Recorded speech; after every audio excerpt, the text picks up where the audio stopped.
Welcome to Coach Hayes Football and the Team. That's right. If you're here, that means you want to become a team member, and here's how you do it. Simply join up. There are 3 tiers.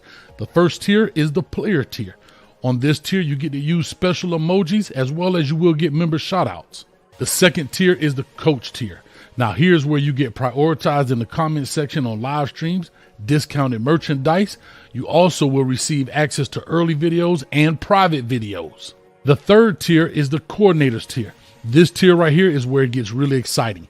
You get to skip the phone lines and be next automatically. Also, you can join me on the screen, right, during the live streams. You get to come on the screen and talk your talk. Also, we'll be watching some games together. So you'll get specialized and private links in order to watch the games with Coach live. Just a quick note, the higher the tier, you also get the perks that go below it. That's really exciting. So not only that you get the perks for that tier, but you get the ones that follow underneath as well. So don't hesitate. Go ahead, hit that join button, become part of the team with Coach Hayes, and become a player, coach, or coordinator. And I'm telling you, we're going to have a great time this season. Take it back, take it back, take it back, take it back, slide.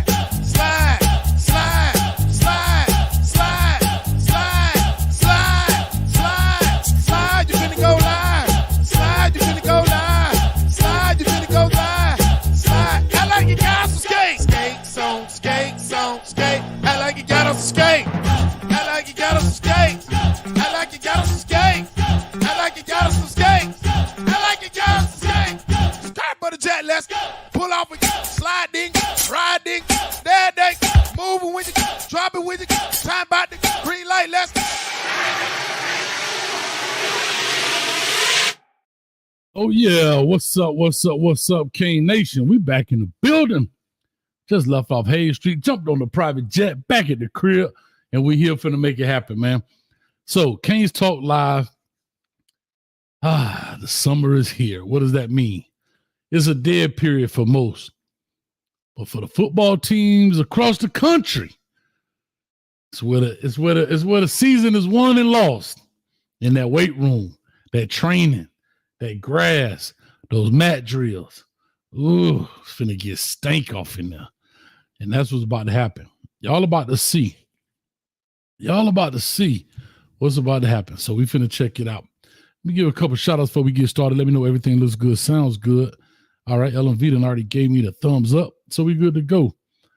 Also, Pilo in the building. Shout out to the best channel on YouTube, Coach Hayes Football. Appreciate you that, Pilo. I got you. Normal guy. You always first. Oh, he said second. Oh, you lost it on this time, man. Hey, man, you got to be ready. Omega Red in the building. What's up with you? Still Kane.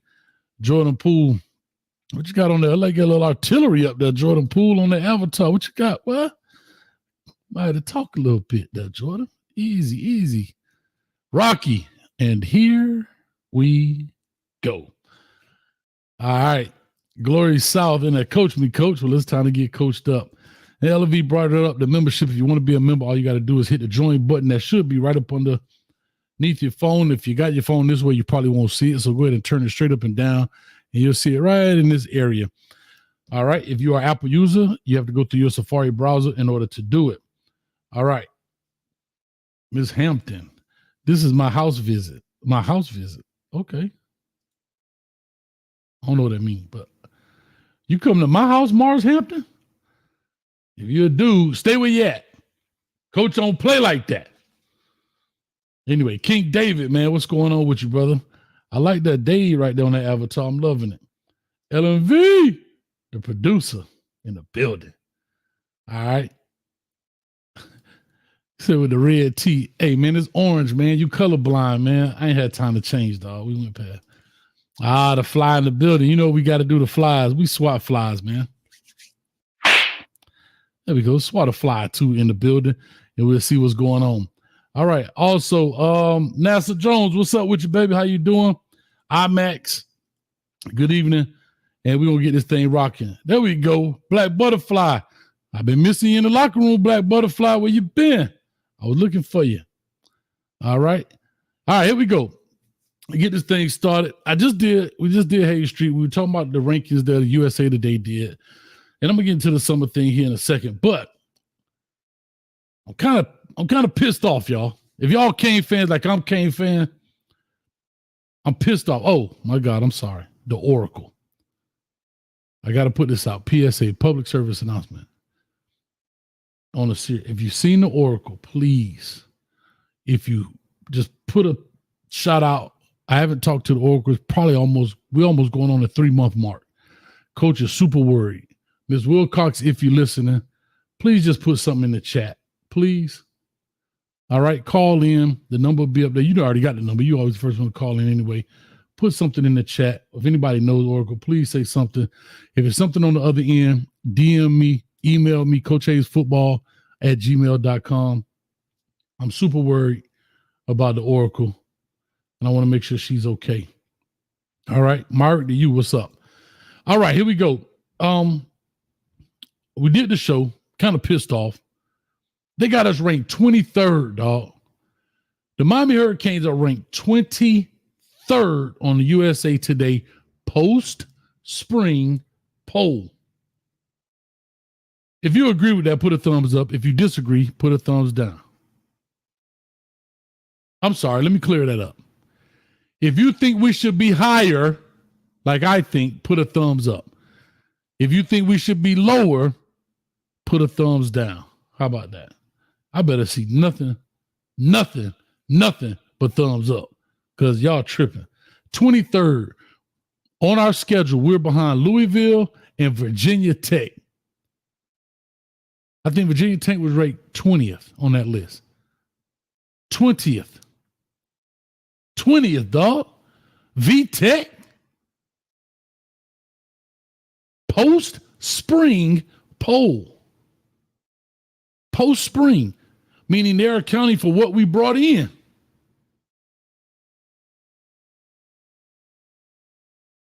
Somebody got to talk to me at USA Today.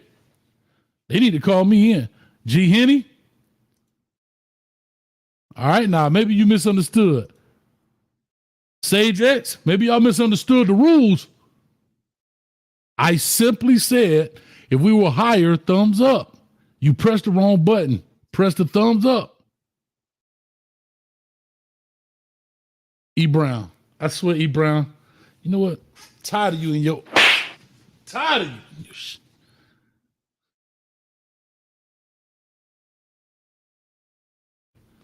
Nah. A real gangster don't need to be motivated. Huh? You ain't got to motivate a gangster.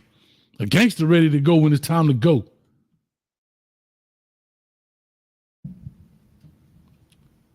I'm feeling a certain way because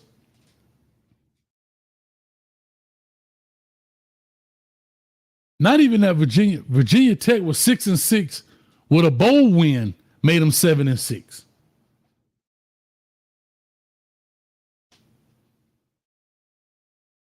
And I'm getting hot.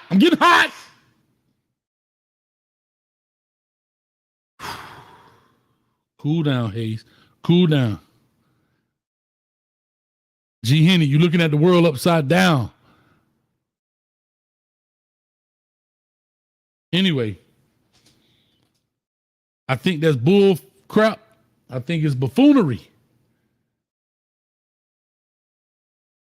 But anyway, let's get into the summer. Summer here is approaching.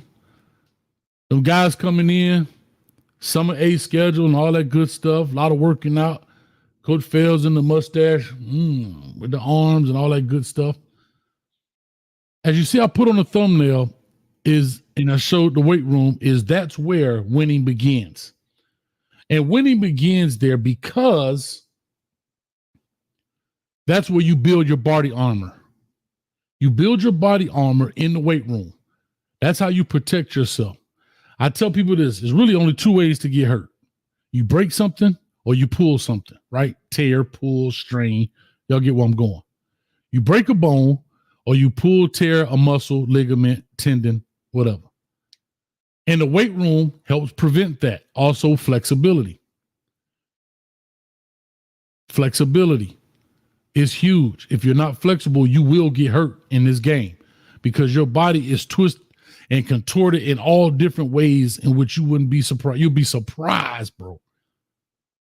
You'll be surprised when you get hit in the bottom of that pile. Your arm will go back like this, that, all kind of crazy ways. So our off-season workout has to be superb. It has to be top-notch. We have to create some real G's out there that can last a 12-game season. Are injuries inevitable? Yeah. Can't stop it. The question is who and when. Who gets hurt is important, and when they get hurt is important. And we got to eliminate all that. Thomas Carter says, Coach, throw that you up. Well, there you go. I'm like a genie, dog. You ask, I grant your wish. So that's important. There's pictures of Jordan Lyle, who's the St. Thomas, was the St. Thomas running back. Now the Miami Hurricane running back, true freshman. So he looking great. Oh, damn, we got an intruder. What happened? Well, I didn't even know I had that power. Well, I didn't know I had it. Wow, This you just jump in the thing like that, boy. You know, this top of my head, him off the dead. I don't even know if this is the right. No, that ain't it. Is that it? I don't even know what just happened right now. I just got infiltrated, dog. There you go. Ain't no, I just pop in like that, man. What we here talking about, man? Wait on Orlando. Hold up, man. I got to get my number. I'm all jacked up. All right. Hold on. I got timers on here. I had reset my OBS so I look different. All right. I was talking about Jordan Lyle. Jordan Lyle look like he been hitting roids. Huh? What you talking about, Jordan Lyle? Yeah, Jordan Lyle. So I was talking about how he looks coming in, everything else. I was talking about the importance of the weight room, the importance of putting that body armor on, getting prepared, getting ready for the season. And there's phases to the summer that a lot of people don't realize. The summer is where you get your body prepared for battle. It's also where you get your mind prepared for battle. It's also where you learn how to get in formation for battle. It's also how you learn to execute the orders that are given for battle. A lot is going to happen in these next 90 days, next 3 months, next 90 days. We play on August 31st against the Florida Gators, who are ranked 30-something, 33rd, which I still think that's too high for them. But I'm just saying. They're about 20 spots too low. That's just my saying. However,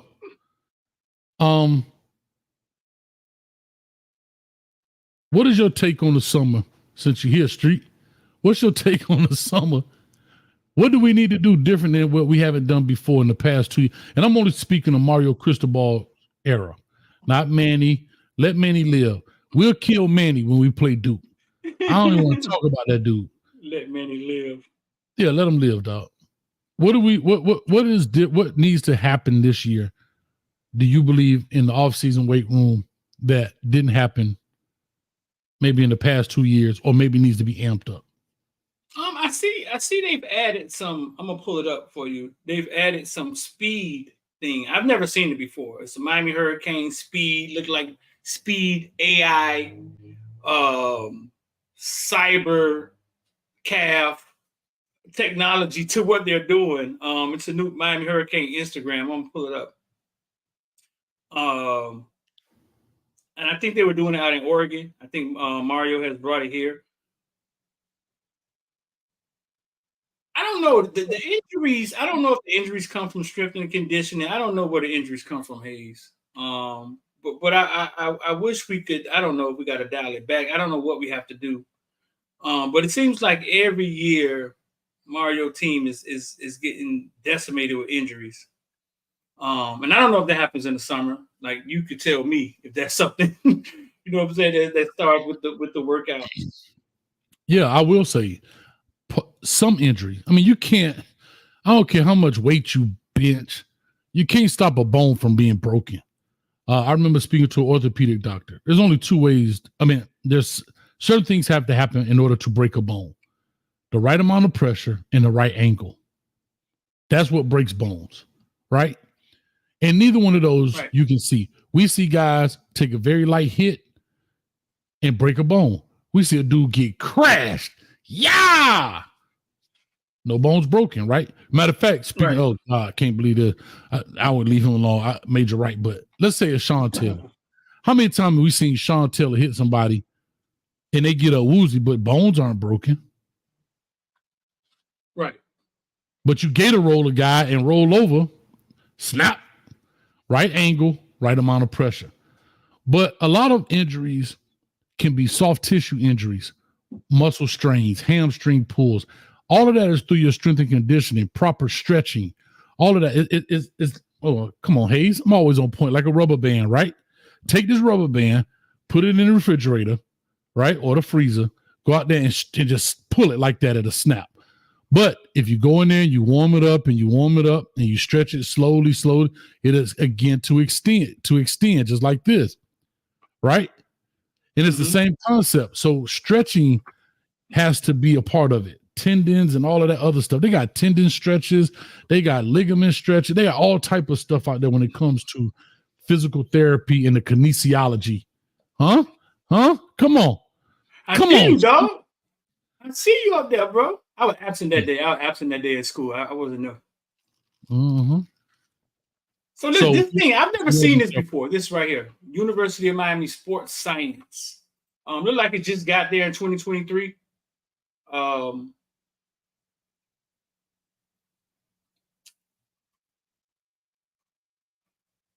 University of Miami analytical approach to establish systems, ensure objectivity, and promote best practices for student athletes.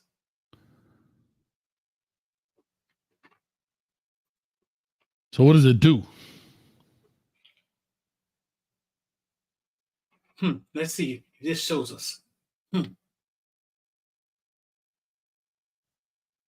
breakdown of how we like to analyze counter movement, jump. It's probably, you know what I'm saying, some technology that tracks every movement, you know what I'm saying? I'm with you, bro. This is some nerd talk.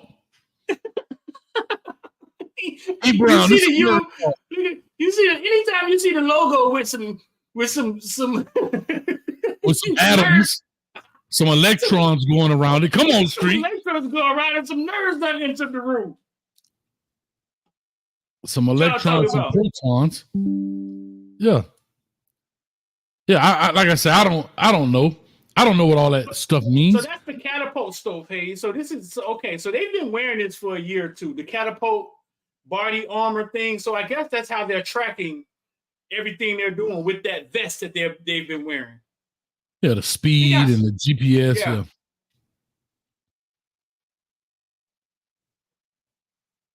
Showing you what muscles are warmed up. Yeah, what muscles are warm. Listen, hey, I be telling you about AI all the time, but with AI coming, we're going to get to a point where AI just be like, hey, that boy running way too slow. Tell him stop. AI just going to be like, hey, man, tell him start over, man. You're running way too slow, dog. Yeah, here's what I say. I get the science piece of it, and I don't think any dude out there running on the football field is thinking about, oh, my God, I got a little bit too much weight to the left side of my body. I got to, now track runners do. I will say that. But they're also running in a straight line, right? With the curve, of course. Track runners do that stuff. But in football, and here's what I tell people all the time, Street. I don't even know what thing I'm on. Here's what I tell people all the time. Even when we practice tackling, can I tell you something? I've probably seen in my 25 years of coaching, this might be too high, but maybe 10% of the tackles in the game are a perfect tackle. And that might be too high. Yeah, you getting that dude. You getting that dude because he's not going to allow you like the dummy. You know how they had a player stand up there like this and you hit him and he fall back on the back. Hey. Right. Like the running back is not going to allow you to do that. So tackling is there's so many variables, the angle, to this, to that, that I understand the science. And if it adds 1% to make it better, hey, I'm all for it. Fred, what's up with you, boy? But at the end of the day, I believe in real live stuff. Does that technology, because those catapult things are GPS, right? How fast you run. I think there's a company out there now that do it. I see them on Twitter all the time. Because now they don't give 40 times, they give mile per hour. Oh, this dude runs 22 miles per hour.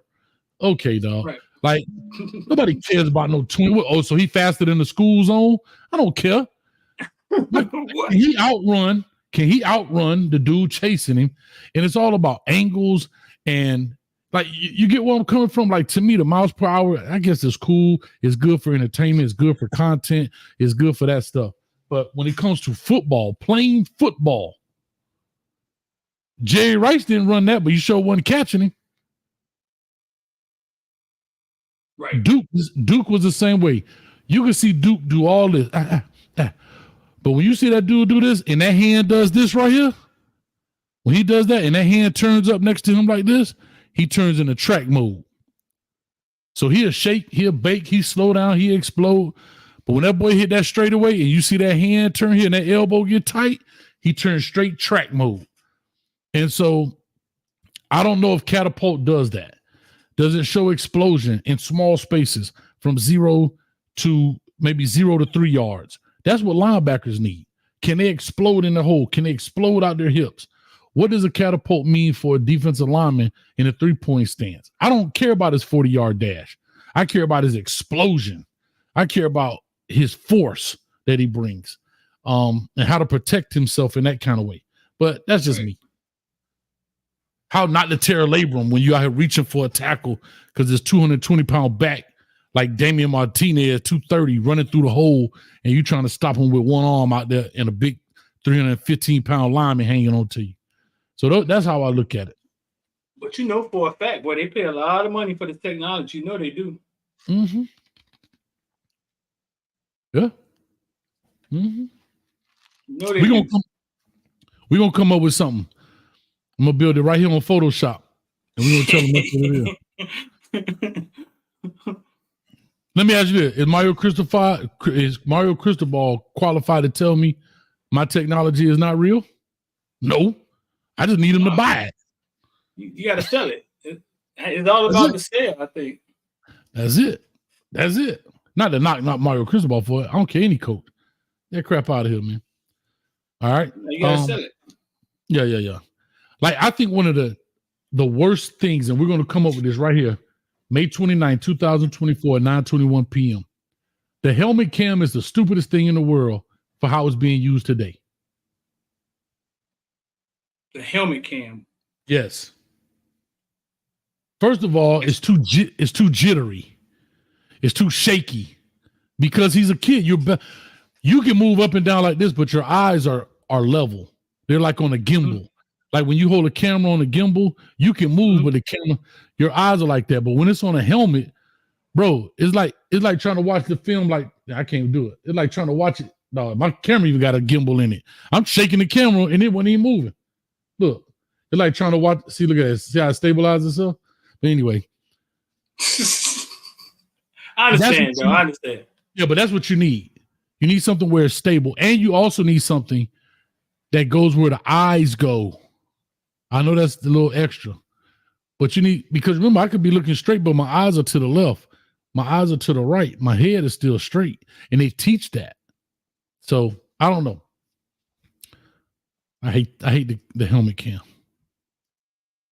Because you can't hit the quarterback because he got technology on his head and it costs you. We see, dog. You hate the camera. You hate the helmet cam, dog. We see. Yeah. So anyway, man, what do you got coming up in regards to covering anything in regards to covering the Canes here this summer? What's the schedule like? Do you know any of that stuff? Has that come out yet? It's usually pretty quiet time. Quiet time, bro. Usually time for a lot of trash talking. I was just in our Cane space, and they asked an interesting question. But no, it's usually a quiet time, man. Shout out to Jordan Lyles, man. I didn't get to talk about him, but those pictures of him are impressive. Mm-hmm. And I'll tell all y'all this. Jordan Lyles came here from wherever he came from. I think Texas somewhere. And he wasn't supposed to be the starting running back. Mm. We had brought another kid out of mid Florida. I forget his name. He's a 4-star kid, went viral last year for the speech he gave after. And Jordan Lyles came here, bro. And when I went to see St. Thomas play, he was the featured guy on the offense. Mm-hmm. Okay.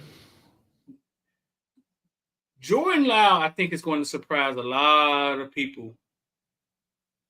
Kind of like how the freshman tight end did, Elijah Austin. I think Jordan Lyles is going to fall in that football player, just a dog, hard-nosed guy that doesn't look like a freshman. Mark Fletcher-ish? No, worse. I think Jordan Lyles. I think Jordan Lyles is a football player, bro. Like you know what I'm saying, those guys that's just cut out, play football, Restrepo, those guys. You know what I'm saying? Elijah Austin. Like I think he's, and now to see that he's been working and gotten bigger, like the time that he wasn't here looked like he was working harder than anybody. You know what I'm saying? Mm-hmm. To show up looking like that.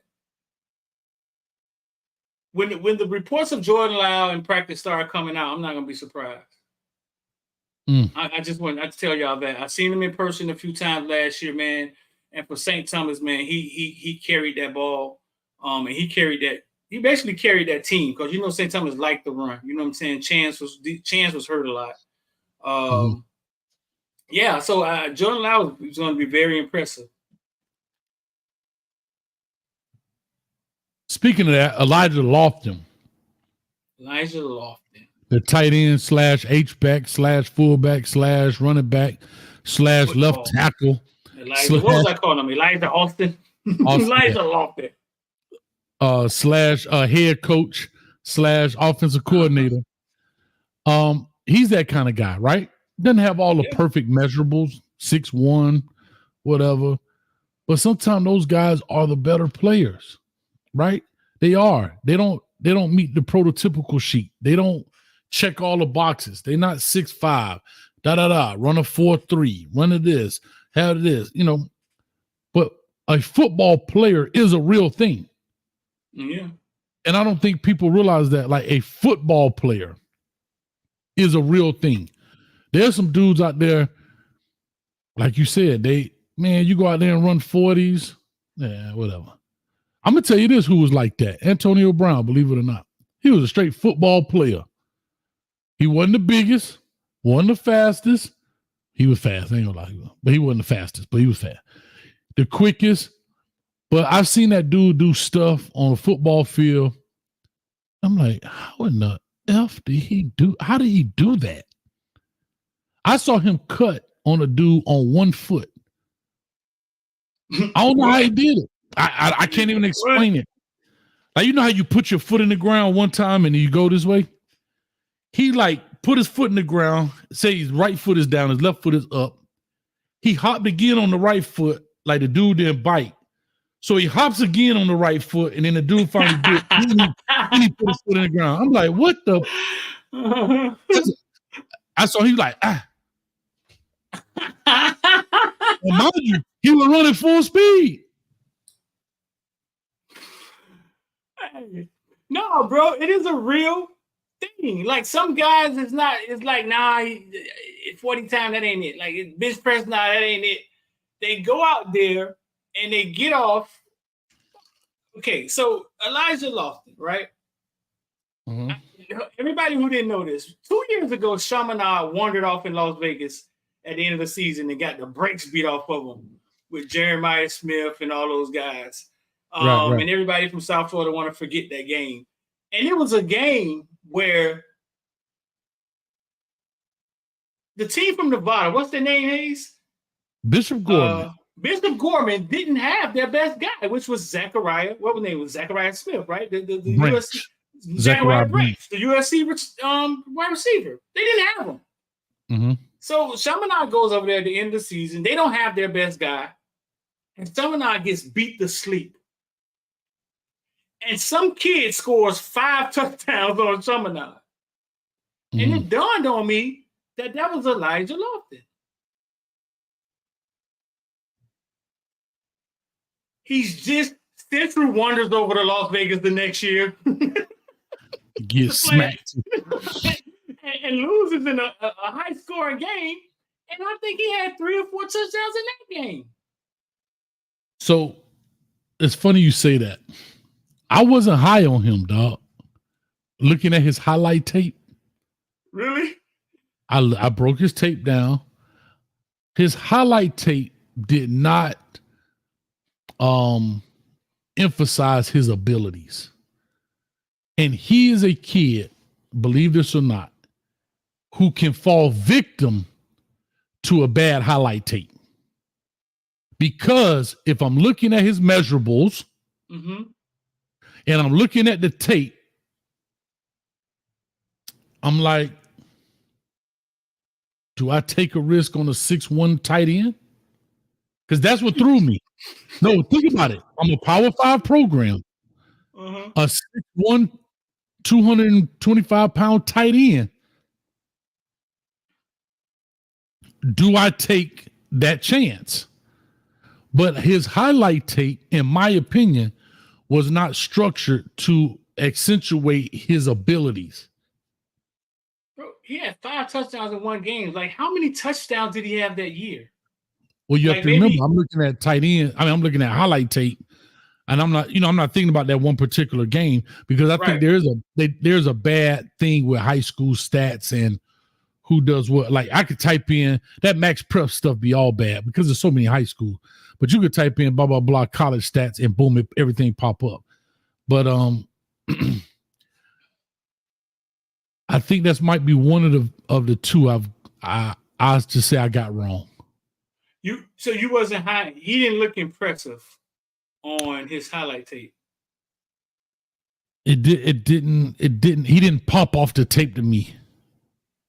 He didn't pop off the tape like I'm thinking. I mean, very impressive. Like when he stands up too. Like we've seen him stand up in huge national televised games. I'll tell you this: I got invited to a Miami scrimmage this year, and I go in there, we're getting ready, and then the scrimmage starts, and the first play of the game is a 9-yard run, and it's him from tailback position. Right, he looked comfortable. Right, football player. The first play of the game. Let's hand Elijah. Well, let's hand Elijah the ball. The true freshman. How did that decision even get? I think he looked the best out of all the backs in the pregame. Agreed. He's the tight end. I agree. He's the tight end. Yeah.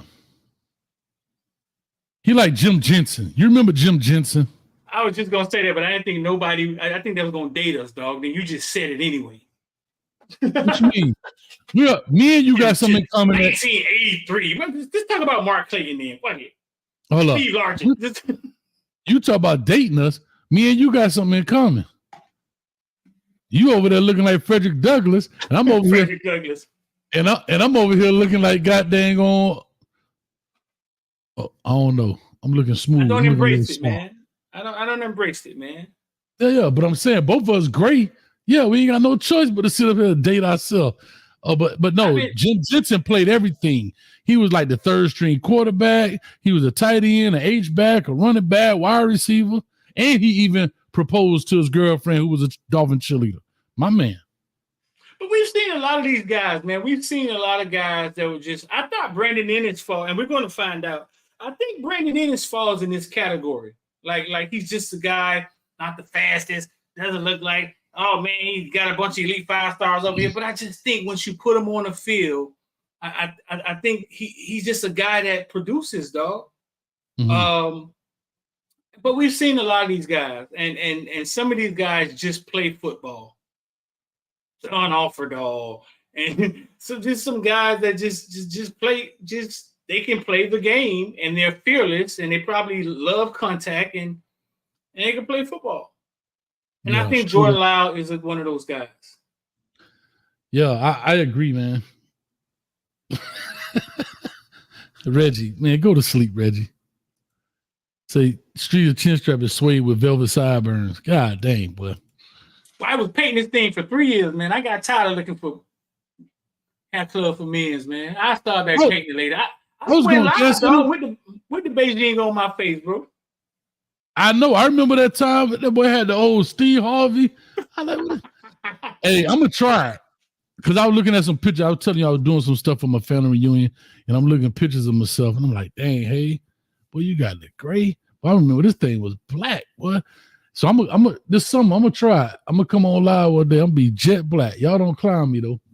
I mean, that thing black. All is going to be blacked out, boy. Yeah. Y'all can't tell how much gray up here yet. Miami do a lot of that often. Like, we might get every Bishop Gordon tight end from here on out, bro. Well, we got a tie. Remember, we had, I got my man Cool from the Crib on the phone call. Y'all start calling in, building up the queue. We'll take a few calls here tonight. But we've always seemed to have a Bishop Gorman tie. We got the Cyrus Moss from previous year, was a top player coming out of there. Whatever the case may be, man. So I think we've gotten some kids out of there, and we got a tie there. But we'll definitely check it out. We'll definitely see. Reggie said, don't use the permanent. I'm finna get my job like, what's my man? Is it Jack? Not Jackie. What's dog from the Jacksons? He got, man, that thing like a shell, boy, on his head. Jermaine Jackson. Yeah, my thing like Jermaine Jackson, boy. But anyhow, that's interesting, bro. Like, on a serious tip, like, Leather Helmet Club. There's some ball players out there, man. And I'm super excited to see how this thing comes together. I did a show yesterday, and I'm gonna bring this up to make a comparison because I think it's valid. I'm just letting the queue build up. Cool. Give me a second. Call on in 862-799-9956. Point right down there below you, that street. Not to bring this in, but somebody asked this question. We were talking about players coming in because y'all know I do a show in Colorado yesterday. How many players? And I said they had 22 players coming in after spring football that have technically either just enrolled, but they haven't been a part of the team per se. And I said it was 22. I counted. I saw a video today. They did 32. And somebody, I want to say it was Rob the Man Media. Shout out to Rob the Man Media. I was laughing at that point, so I missed it. But when I went back and looked at that part, I saw your question, Rob. And he said, how many players does Miami have coming in that were not part of the spring game? And I said, interesting question. So I began to look. Mm-hmm. And I think right now, as I looked at the transfer portal, I'm becoming a pretty good typer, man. Typist, I guess is the right way to say it. Type pretty well. Shout out to Miss Petaway. I used to be the two-finger dude. Right now, Tyler Brown, Jalen Alderman, Simeon Barrow, Sam Brown, Damian Martinez. And I'll say De'Yani Hill that we did an interview with. So there's 1, 2, 3, 4, 5, 6. We only have 7 guys. 7 people new to this program after spring ball. Okay. And this goes back to where I was saying, I think Mario Cristobal is filling a need for people who have now left. So follow me on this. Tyler Barron comes in because Nigel Kelly leaves. I think if Nigel Kelly doesn't leave, we don't go after Tyler Barron. Right. Sam Brown comes in, big body, 6'2", because Kobe Young leaves. Damian Martinez comes in because Mark Fletcher's hurt. And I want to give Mark Fletcher some love after this, if you don't mind. And Jalen Alderman comes in, I believe, to create depth or maybe even have a significant role. I don't think anybody left from the linebacker room. And Simeon Barrow replaces maybe a a 1 more or 2 more year Lawrence Taylor. What's the boy name? Leonard Taylor. Lawrence Taylor. Leonard Taylor, excuse me. Lawrence Taylor did not go undrafted. And he replaces a Leonard Taylor who could have given us 1 more year because Barrow only has 1 year, from my understanding. So I have to give credit. Yeah, but Corey Flagg left, and yeah, you could replace him, but it wasn't like Corey Flagg left late. You get where I'm coming from? Right. Actually, Dre is 32 players, not 22. It was 32. So with that being said, to answer that question, but I thought it was a valid question because I hadn't thought about it. And I said, how many players after the spring? So you're not counting after the spring game or after the spring season?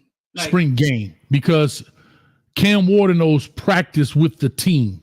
So they got time to gel, get put in installs, blah, blah, blah. So we only have 7 guys that we have to get caught up with play calling. So Damian Martinez, you said Damian Martinez? Yes. Okay. I didn't hear you say that. So Sam Brown, Damian Martinez, right. So Tyler Barron, Jalen Alderman, Simeon Barrow, Sam Brown, Damian Martinez, De'Ani Hill. That's 6 guys. Why did I say 7? So you're counting Ryan Mack and Chance? I think they were hanging around. But they're not transfers. They're just only transfers. Okay, yeah, they're incoming. We can't do anything about them not being able to leave early. But we're talking about transfer. Yeah. I think they were around. Oh, of course. I think they I think they were around. I think they were they were close enough to soak up a playbook. Yeah. But we're talking about I was talking about incoming transfers that will be significant pieces that needed catching up. We didn't replace Ja'Cory Brown. No, he's irreplaceable. We won't replace Ja'Cory Brown. Just watch it. Just watch Orlando in 2 years. That's what you do. Yeah. Well, can I say this? I hate to say this, but I can say it. That's why Cam Ward. I mean, if you want to look at it that way. But we did replace Ja'Cory Brown. Not really. Yeah. And even Ja'Cory Brown on the way out of here was like, hey, man, Cam can play. Yeah. Listen. Yeah. Listen, he can play. Yeah. I mean, okay, Alderman replaces Flagg and Cloyd. Okay, I'll go with that, Birdstone. That's fair. The only reason I said that because, Flagg did transfer out, but okay, I'm with you. I can't fat Missouri, I believe. He went to Missouri? I believe he went to Missouri. Watch Flagg. Watch what happens. Watch. Underdog team. Underdog team. He totally he's between what we saw last year in that Clemson game with his back against the wall, we thinking all the younger kids was better than him. Between what's the linebacker out of Georgia, the young kid that everybody likes? Popo, When I sat down with Popo, if y'all haven't, I don't know if the interview is public. It's on Canvas. It's in the membership. I don't know if I ever made the Popo interview public. Okay, it's on Twitter now. Yeah, and the way he talked about Corey Flagg was like I don't care what's off the field. This man is like Superman walking around the film room. Smart. Yeah. Football player, right? Don't know about that. Here we go. So let me fix it. So I'm a Flagg fan. Mm-hmm. Again, this is why I was saying earlier when we had another show about mental health. Corey Flagg may not have the physical attributes, but he is a guy, believe this or not, in a locker room that you need because he's the glue to the other guys. Like you just said, he makes that dude that can run, jump, tackle better because he can take coach's words and make them player terms. He can take Right here, you got a jet sweep, flip your hips. And he go in there and be like, hey, dog, just get low, roll your hips through that thing, tackle that boy. And you're like, oh, I get it now. That's the thing. That's a real thing, dog. Is it, dog? Is it? That's a real thing. Because a lot of coaches want to be the guru. They want to get the guru patch, and they want to be in there and sound like they're the smartest dude in the room. And they want to go in there and they want to practice on these players like they at a clinic. They want to do all that good stuff. And at the end of the day, you got to have a player that may not be the strongest, the fastest, but he is the glue to the room. And it's usually the guy that's super smart watching film. He knows how to ask the question. I can see Corey Flagg coaching. Yeah, of course. I've seen him on the field. To his dad, yeah. I see him on the field putting people in place. Yeah. I stood next to his dad at that Clemson game at Clemson when they beat us. This dude great guy, right man. like that. Mike Alphonse right here was like that. Great guy, nice guy, positive attitude. His dad had and Popo just said Flagg was sitting everybody's team meeting on the defense. Like he knew where everybody was supposed to be.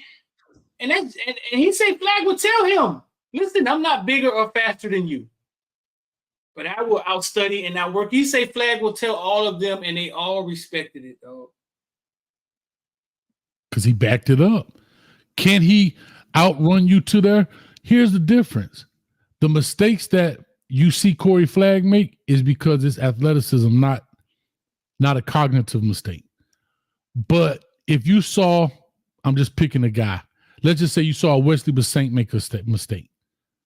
He may be able to recover because he's athletically gifted, but imagine if his wavelengths were the same as Corey. He makes that play in the backfield. Yeah. Because, can I show you something? Even though that was Corey Flagg's play to make, who was right behind him? Wesley Bassett. Yeah. But I think Wesley was set up to make the play, and I think Flagg beat him to it, right? But Wesley has the makeup speed ability. You know what I'm saying? He probably would have caught the guy somewhere. You know what I'm saying? But I was maybe 30 feet away from that play, bro, when it happened. Like I literally walked by. I saw it. I literally walked by Klubbernick as that guy was actually hugging him. And I tell you this, you know how you're driving down the street and you go to change lanes and you realize there's a car there and you're like, oh. Yeah. That's exactly what it looked like. Klubbernick faked that handoff and kept that ball. And it was like he looked back for a second and there was nothing he could do. Flagg could have been 6'7", 300 pounds. It was like he would just swallow them up. And that's just knowing the game, bro. That's just being in a. What did the Green Bay coach once say, bro? Lambeau, what his name is? Go here, go there. Luck is a residue of hard work, dog. Luck is residue. Yeah, luck is residue of hard work, studying, and then you end up in the right place, and everybody be like, "Man, he's lucky." No, not really. He's just seen that play 1,000 times. He's just sitting in the. Watching it over and over again.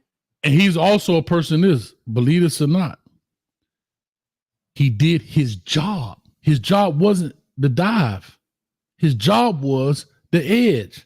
See, a lot of people will say, why is he not on the dive? That ain't his job. His job was there. When you saw Wesley Bassett coming, now again, I could look at the play again, but it looked like Wesley was going to catch him. Wesley was going to catch him, but Wesley was late. He was late. If Corey Flagg is where Wesley was and it was nobody else, he probably turns that corner or gets right to the pylon. You get what I'm saying? Dog, that play, I was standing right there, dog. That the way he grabbed him and just drove him, he didn't try to tackle him. No, he just took his momentum. He took his momentum. He just drove him to out of bounds. It's almost like he didn't try to do anything that was going to mess up. He just took his momentum and he just drove him. He just drove him out of bounds. And I was like, boy, that was smart. I got chill bumps because you know what? he realized if I try to make the tackle and I miss, it's touchdown. It's touchdown. Yep. It's one of the look at this. I got children. I'm like raw chicken in here, dog. Yeah, and leverage. So we all are running this way. Let me just take them. Let me just take them that way. And Wesley or somebody behind me, but I'm just gonna take them where my momentum taking me. The homie's coming. The homie's coming. I just need to remember that play I told you I had a player named Tyson and Duke on that play. I said, don't try to tackle Duke. Just stay in front of him until the homies get there. And he went to go tackle him, and Duke put that hand right here. And that boy fell. Duke was out. Same thing. He just said, listen, I'm going to keep you here. Exactly. Mm-hmm. Hey, that boy hit one of these. Hootie hoo. The homies was on the way. Yes, sir. I love it, man. Go ahead. Let's go. Let's take a few. Yeah. Cool from the crib. Cal, man.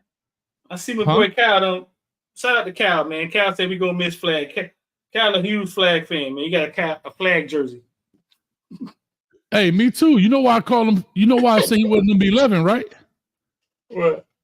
Because he number 1 twice. Come on, dog. Stop playing with my dog, man. Y'all know I'm a flag fan. Anyway, cool from the crib. What's up with you, baby?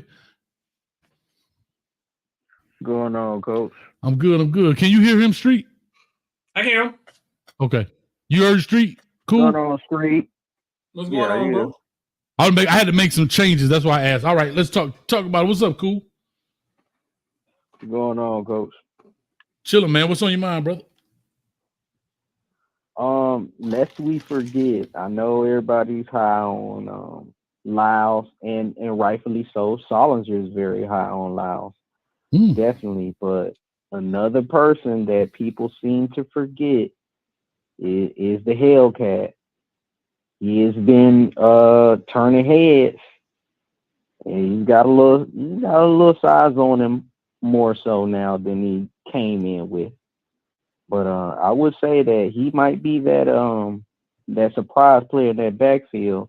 I know, like I said, I know they're high on the other backs, but just his ability has been turning heads on the low. Kind of like how, I mean, he's getting the same acclaim, probably a little bit on the hush on like Lofton is. And Lofton, you know who Lofton reminds me of? What's the guy who played behind Vernon Davis on the 49ers, and then he switched to Rathman. I can't remember his name, but he reminds me. That's who Lofton reminds me of. Is a guy Vernon Davis, like you said, maybe the tight end Vernon Davis.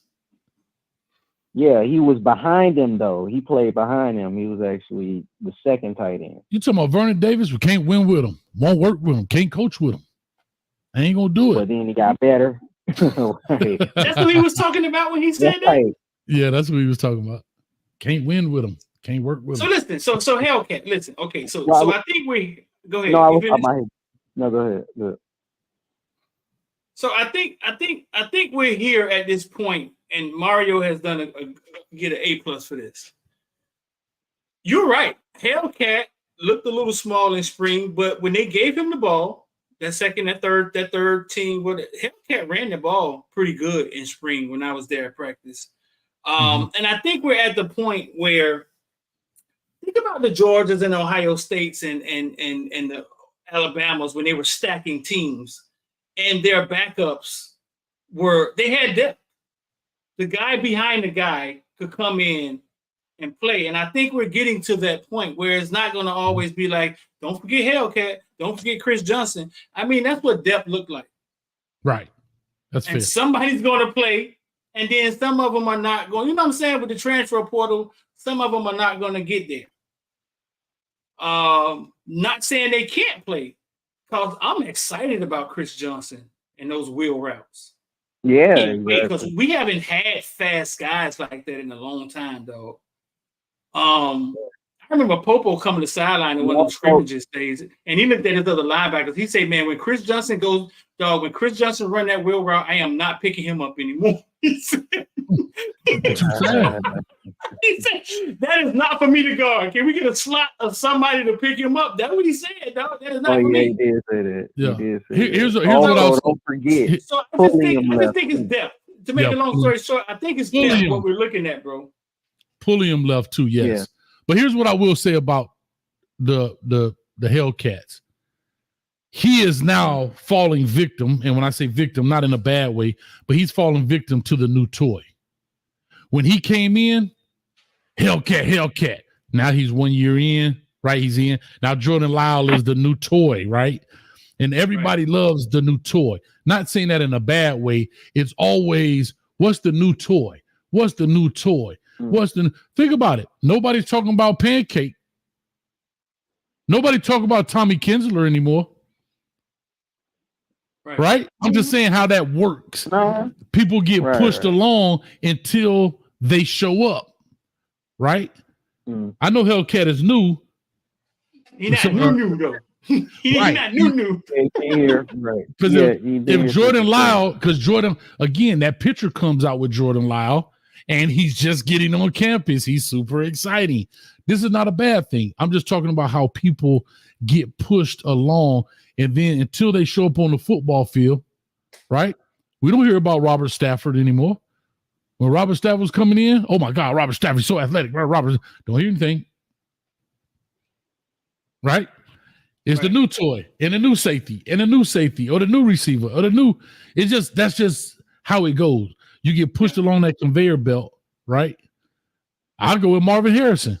Oh my God, Marvin Harrison going to Ohio State. He sits there for that year, kind of, You see Garrett Wilson, you see Olave, blah, blah, blah. Right? And then they bring in Brandon Enos. Oh my God, Brandon Enos. And then Marvin Harrison show up. Boom. You see what I'm saying? It's just how it goes. Yeah. I'm not saying people forget about him, but we're just talking about what gets talked about. You get talked about as a current player, and you get talked about as the new person coming in. And the players kind of in between that's transitioning from sitting to playing, they kind of forgot about it until they become, on the field guys. So when the depth becomes competitive like that, how does that one guy rise to the top? Does he have to date the coach's daughter or something? Got to keep balling. No. Keep balling. It's a dog fight. Yeah. It's just a clear out dog fight. Yeah, I want to remind people that we once had Clinton Portis and Frank Gore and Willis McGahee in the same backfield. And them jokers was competing like they all were from different tribes. Yeah. Yeah. Because Frank Gore still frowns when you say Willis McGahee name around him today. Because if you slip, you gone. Like, not gone. You might lose a rep or two. You might lose a rep or three, a rep or four. Like, it just happened. But go ahead, cool, man. Say your piece. I got you. Go ahead. Well, the only other thing I know, and you guys, if y'all can answer me for this. I know we needed D-tackle depth. But do you think the fact that we brought in so many D tackles definitely shows that the coaches don't trust Ahmad Moulton like that? Because I would think that if they did, you wouldn't have brought in so many. And I got to be honest, he has kind of disappeared. Has anybody heard from him at all this spring? Or you guys let me know what your thoughts are as far as the middle of the defense. So here's what I'll say. I hate to say this, but it's the truth. That's a Ma Moulton problem. Meaning, step up. I just hate to say it that way. Compete, step up, maybe do what's being asked. Yeah, okay, coach got favoritism. Coaches most got favoritism for those who ball if you're a real G coach about your stuff. You understand? Here's what I'll say about that. One, Ahmad Moulton is still young. Two, defensive line is a rotational position, right? Nobody just sits there and play there the whole game, Like it doesn't work like that, right? You know that, cool. I'm just talking.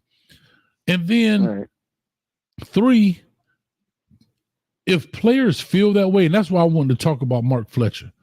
If players feel that way, then that's your insecurity, dog.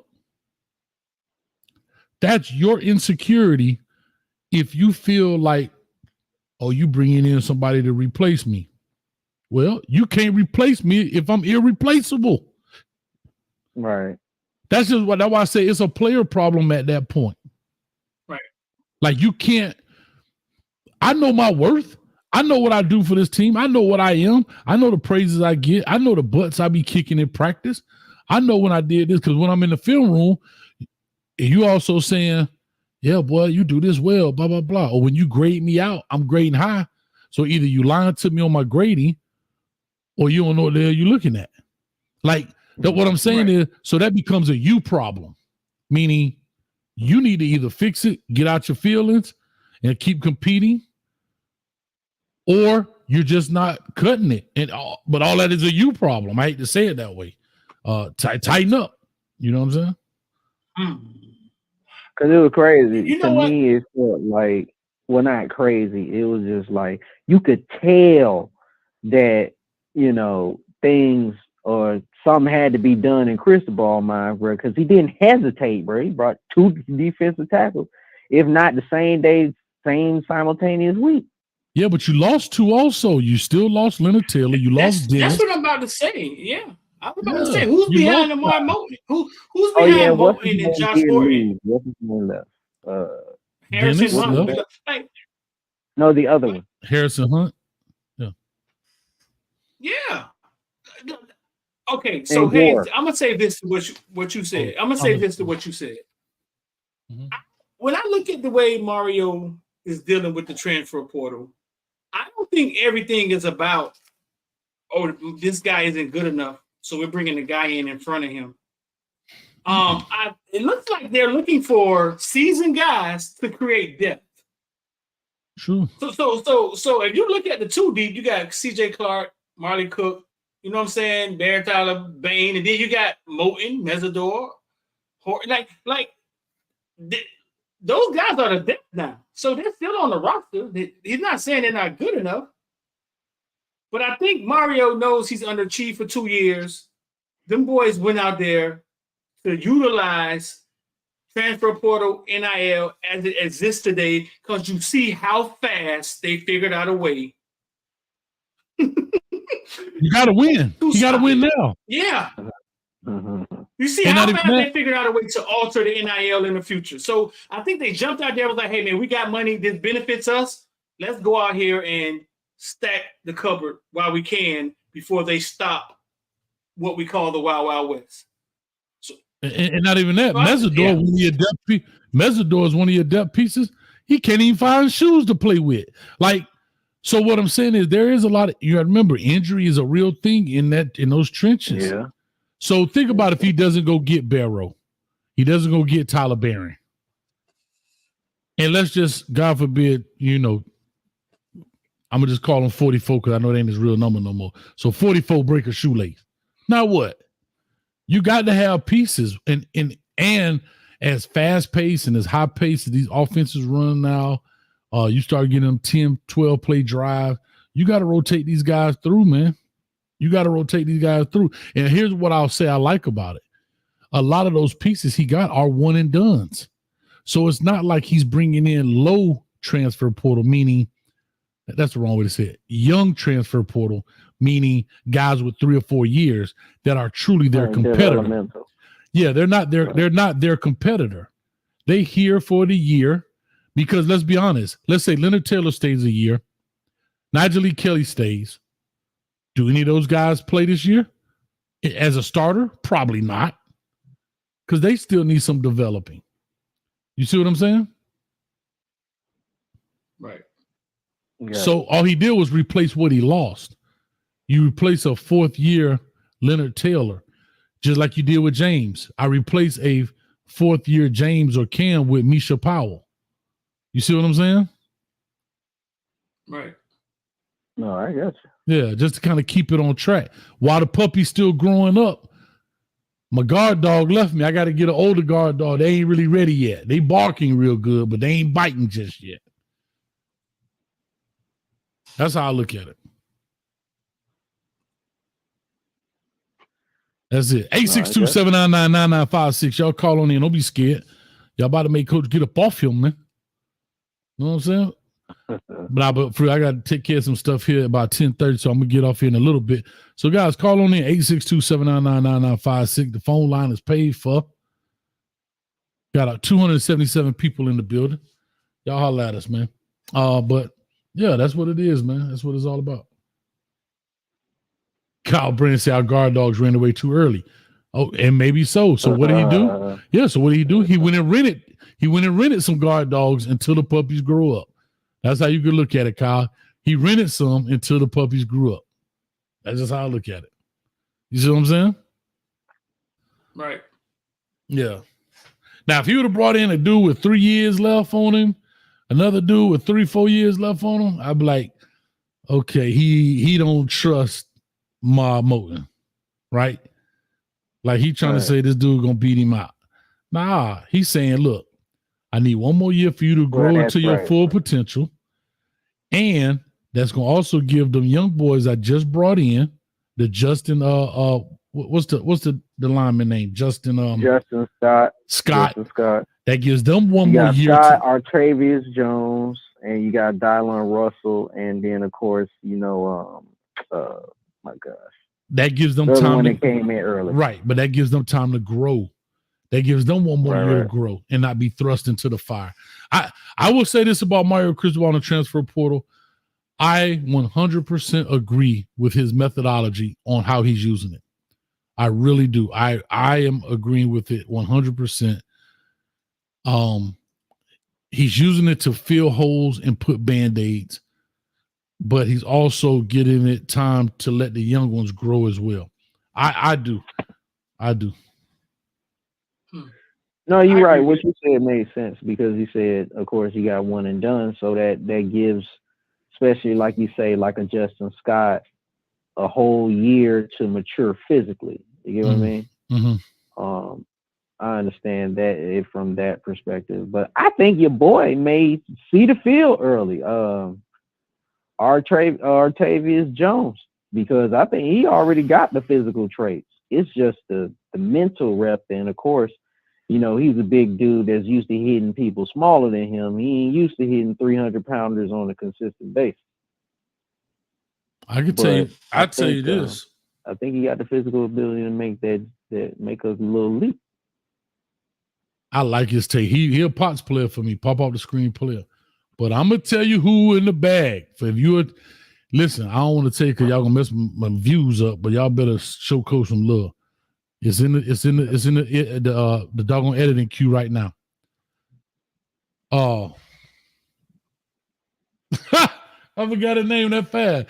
Last name is Charles, defensive lineman from Port Charlotte. He just dropped his top 6. Yes. Let me tell y'all something.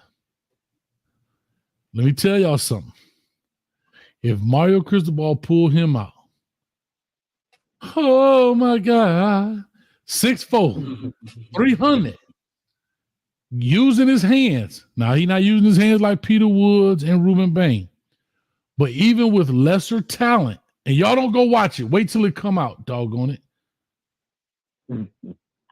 Watch him use his hands against lesser opponents. He's violent. He's aggressive. He's trying to use his technique, but them people so light. Dog, he punched this dude one time, and I swear I thought I saw his shoulders touch, dog.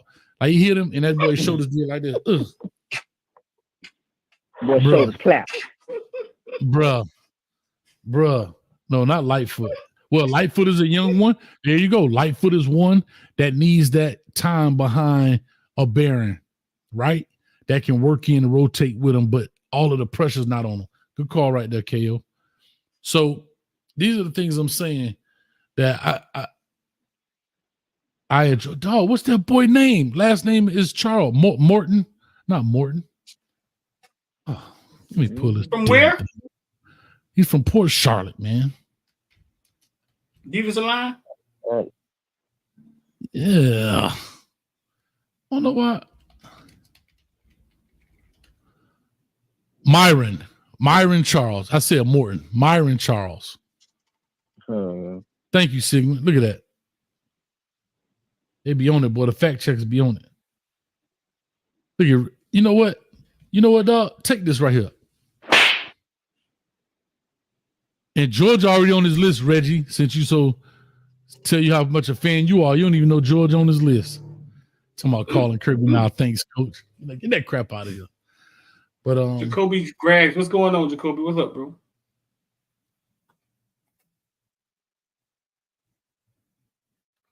Hey, can I ask a question? Damn, cool. Hung up on me. Let's talk about, since he's there, we had 300. We need 5 more people so we can celebrate the 305. Come on, y'all. 5 more people in the chat.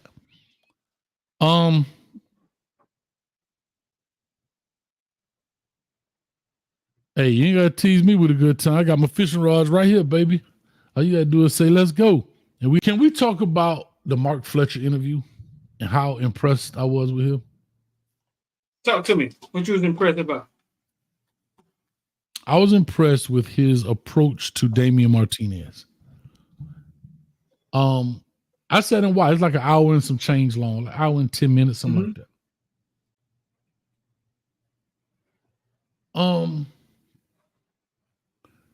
I love the fact he said, I reached out to him and said, hey, bro, we need you. Yeah. We need you.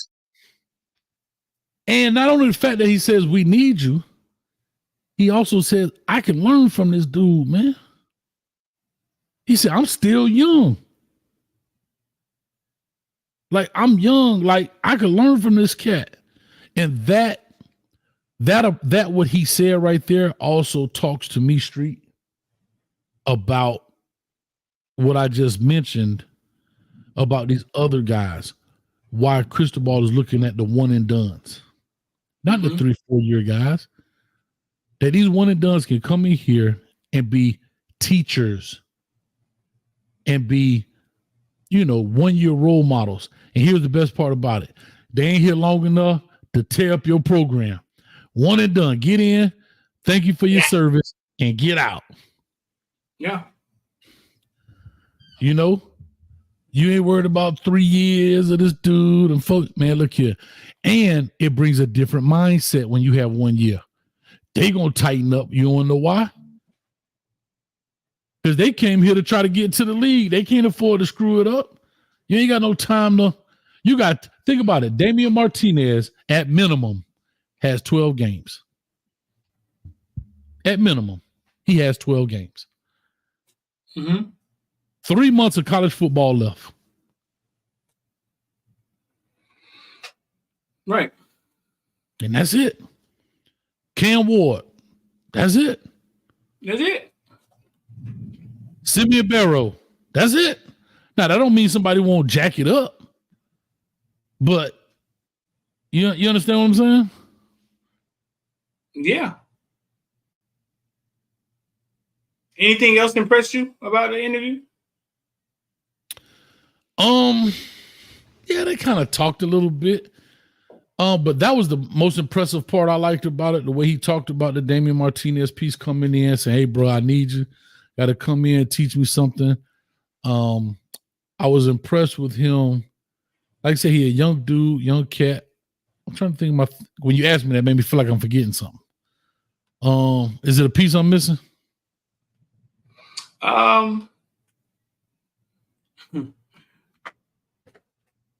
We interviewed Mark Fletcher, man, when he was on his way, when he had just got to Miami. I think Mark Fletcher's an honest guy. I think he's an honest guy. I believe him being so inviting to Damian Martinez has a lot to do with him, his status, and will he play or not? I believe so. That's true. I believe that. I believe so. So my theory on it is that you would be inviting if you didn't have any plans to play. Like that's my theory on it. Oh, very limited. We do need you. Yeah, we do need you. We trying to win. tell you this though, off subject a little bit. That podcast, right? That guy that was a quarterback, the same guy who said the Italian mob. Mo Hassan, I think his name is. Hassan. He was throwing at the Miami Pro Day. He just put up the night. He has an interview with Nevin Shapiro. He about to drop tomorrow. I'm not. I don't understand. We'll talk. We're gonna talk right after this. I don't give a damn what you got to say. I don't care what booty you gotta rub, what stomach you gotta fill up. We're gonna talk right after this.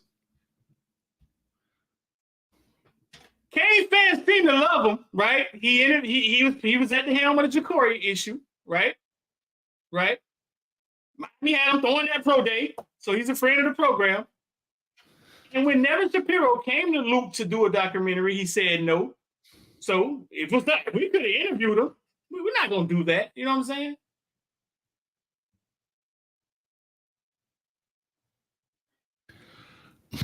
That's why. That's why. That's why. That's why. Hold on. That's why. Hold on. That's why street with the dark side. Dun, dun, dun, dun, dun, dun. I gotta get some music that go with this. I don't know if I want to hang this up street or if I want to actually use it as a sign and just hold it up. I think it's more effective when I hold it up. I think it's more effective when I hold it up. I don't know. But anyway, regardless. And I'm going to take this and put my logo right here. Bro, like listen, the fans seem to know, you saw the market, you saw the Jacory interview. Bro, listen, Jacory got through directly under the fucking bus. like, the shit that we protected those kids from all those years, and now this guy's finna interview Nevin. I don't know, maybe Nevin gonna say something positive about the program. I doubt it. I doubt it. But maybe he found some way to spin it, edit it, and you know what I'm saying, make it clean. But he doesn't seem to care. He doesn't seem to care. And others don't really seem to care that he don't care. But God forbid Caneville say something about Jacory Brown.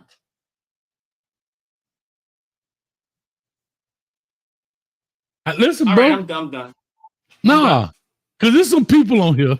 I was gonna leave it. There's some people on here. You're right. I'm done. I mean, that's why I stopped giving a fuck. Sorry for cussing on this shit, Hayes.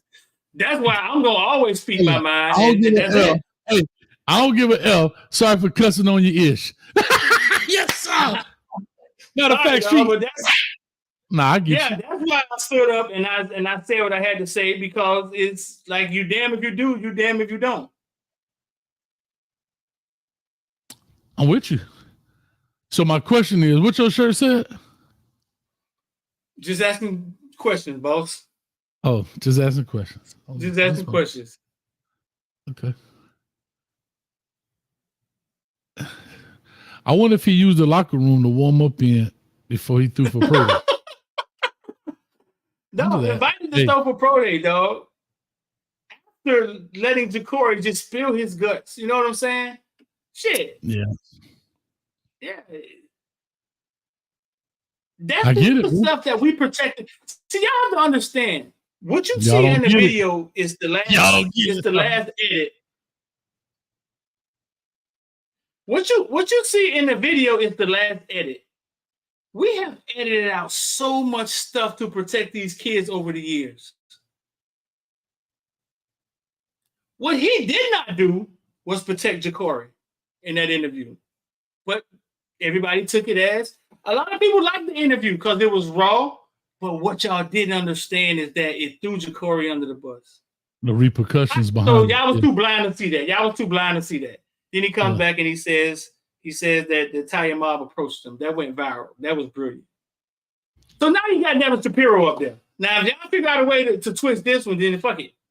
Maybe he figured out a way to get Nevin to talk positive, but I know for a fact Nevin wants to come out and say Mario did some fucked up shit while he was here. He does. It come out tomorrow? Hold on, it's coming out tomorrow? Yeah. What so time? maybe they figured out a way. Maybe they figured out a way to twist it and get Nevin to go docile, and like I said, you can edit and you can put out whatever you want to put out. So Evan can get up there and talk shit and you can edit it all out. But we're going to see what he produced. But I don't know, man. From a Kane fan standpoint, I didn't want to touch it. I'm sure anybody could have sat down with Nevin. I'm sure we could have. Listen. Why he ain't sitting down with me?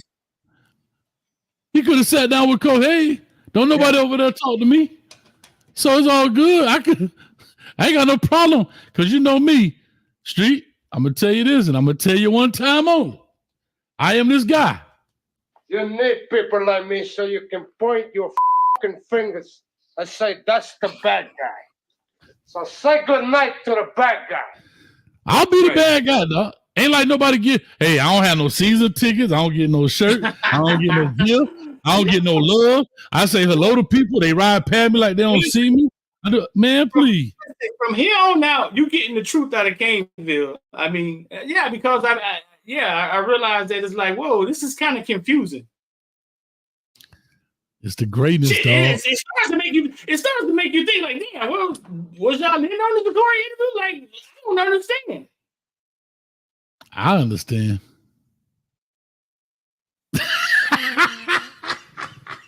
Reggie, you gonna sit in this corner right here, Reggie. Right here. Right there. This sponsor is segment by F8 Enterprises. I went into our space tonight, and on the Jumbotron, they had up there, Nevin Shapiro interview drops tomorrow. Y'all about to hear about the Canes, you know what I'm saying? The Canes program from a different perspective.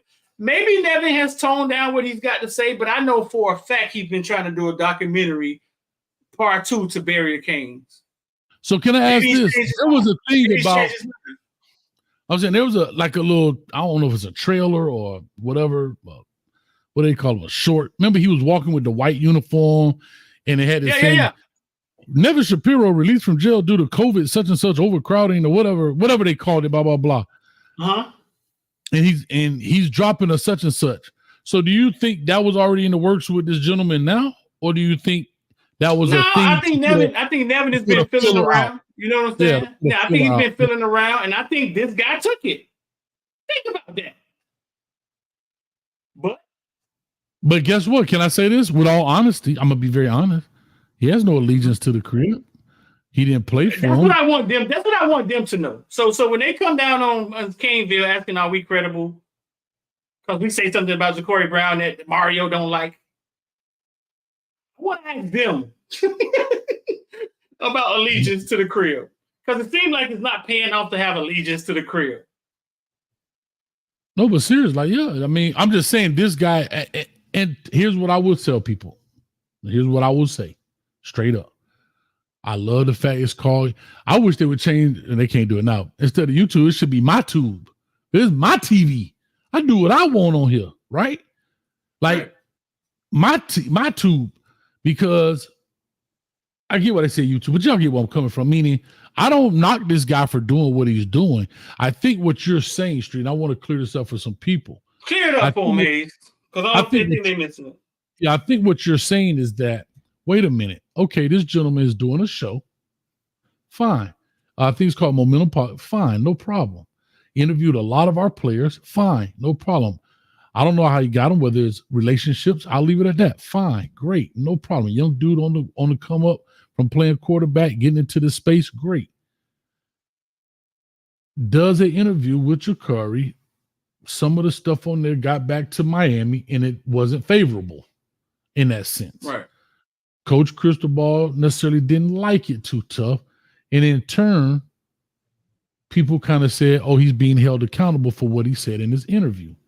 A lot of people looked at that interview saying, well, it's a young man just being truthful, not trying to be malicious in what he was saying. He was just being truthful. And then a lot of people saying, oh, no, y'all overthinking it. And that's why he's not playing, because y'all think this. Okay. However, this young man, Mo Hassan, if I'm not mistaken, gets the opportunity to throw the football, because he was a quarterback, at Miami Hurricanes Pro Day for Miami Hurricane players going to the league. And out of all quarterbacks out here, anybody could throw for you in Pro Day. right? Am I correct? Yeah. Okay. So I don't know if the players chose him, like the ones that was in the pro day chose him to be that. Does Miami have to okay that? I don't know that process, but I'm just trying to give y'all a timeline of kind of what you're saying, what was going on here. And then, so you're trying to say if you throw in that pro day, you got some kind of access, Yeah. right? I mean, you know somebody's Right. okay with you. Okay with you, right? You're not the guy that we're mad at for letting Ja'Cory come on here and air our dirty laundry. We're not mad at you. Right. We're more mad at the kid instead of the person that. Here's what I'll say, Street, to be honest. He is not obligated to protect the kid, but I'm gonna go with you on this. Mo is not obligated to protect the kid. But what you're saying is that you should have more grace because you do protect the kids and protect the program from things that kids may say honestly. For example, what Ja'Cory said may have never hit the airwaves because you would either edit it out or re-ask the question and got a similar response, but maybe not that particular response. Right. Because I've done the same thing. Yeah. We would have got him in hot water with Mario. Yeah, we know for a fact we would have got him in hot water with Mario. Can I say this? Yeah. I had a kid doing those interviews, and I had a kid say, I don't really know nothing about the school. I went like, bro, hey, cut. All right. So let's walk through this. All right. Now, you can't go in there and say, you can't say, hey, well, I really just like the colors. Like the colors? Now let's work this out a little bit. All right, you young man. Before we put it on tape, all right, talk to me. What do you like? Who do you like? So now he had a chance to think about it. Okay, well, you know what? This coach was pretty cool. That coach was da da da da da da. All right, now let's go. Because now, do people want to say, well, coach, you're not being authentic? Yes, you are. They're kids, but they're going to be held in adult court for what they say. And that's why. I'd rather they trust me than me. But here's the flip side to it. Interviewing Nevin Shapiro can blow your platform out the water. Well, that's what I was going to get to. So I'm walking through. So now we to Nevin Shapiro, who if you don't know, he was the one that when Randy Shannon knows was paying players, putting them on the yacht, yada yada yada, paying them to come, go to the strip club, became a big deal. And he ended up going to jail for this, right? And some other stuff. Maybe not for that, but for some other things. And it blew Miami, put us under sanctions and all this other stuff. So now what Street, I believe, is saying, and correct me if I'm wrong, is you're saying, wait a minute. The same guy you gave this access and this love to is the same guy that's getting ready to interview the guy that could potentially not just hurt this program, but also could probably hurt our head coach because he was there at the time when Nevin Shapiro and stuff was happening. Whether it's the truth or not, the allegation is always what? As Charlemagne say, is the allegation is more dangerous than the truth. We say a lie is more entertaining than the truth. So, with that being said, you're saying to yourself, dang, this is who you give out. But I have always been one to make sure I protect the players and the program the best I can. Gotcha. Am I right on or no? Of course, yeah. That's exactly what I'm saying. And yeah, and we come out and we question one kid and the fans go crazy. Crazy. Y'all ain't the real media. Well, here go another fake media guy. Got the worst kind.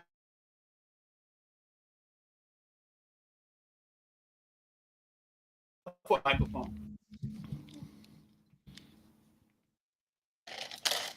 And to your point, you said this earlier, Street. This video, this could be the Cat Williams of his channel. Somebody just said that in the comments. Did they? I didn't even see it. We could have took that sauce. We could have took it. We could have took that when we went to. Hey, when we went on the dark side, and I realized how negative clicks help your analytics because I got to see the 50 cent. We could have eventually said, Nevin, let's sit down with Nevin. And sit down with him and talk to him. But dog, at heart, one, we from the hood, we don't like rats. 1, 2, well, we don't like rats. And 3, we just didn't think it was in best interest of University of Miami. But I'm starting to question what best interest looks like to the University of Miami. I'm starting to question. That's what I'm starting to question. Because if there was a muzzle on Ja'Cory, he can't interview anymore. There should be a muzzle on, hey man, don't go sit down with that dude no more.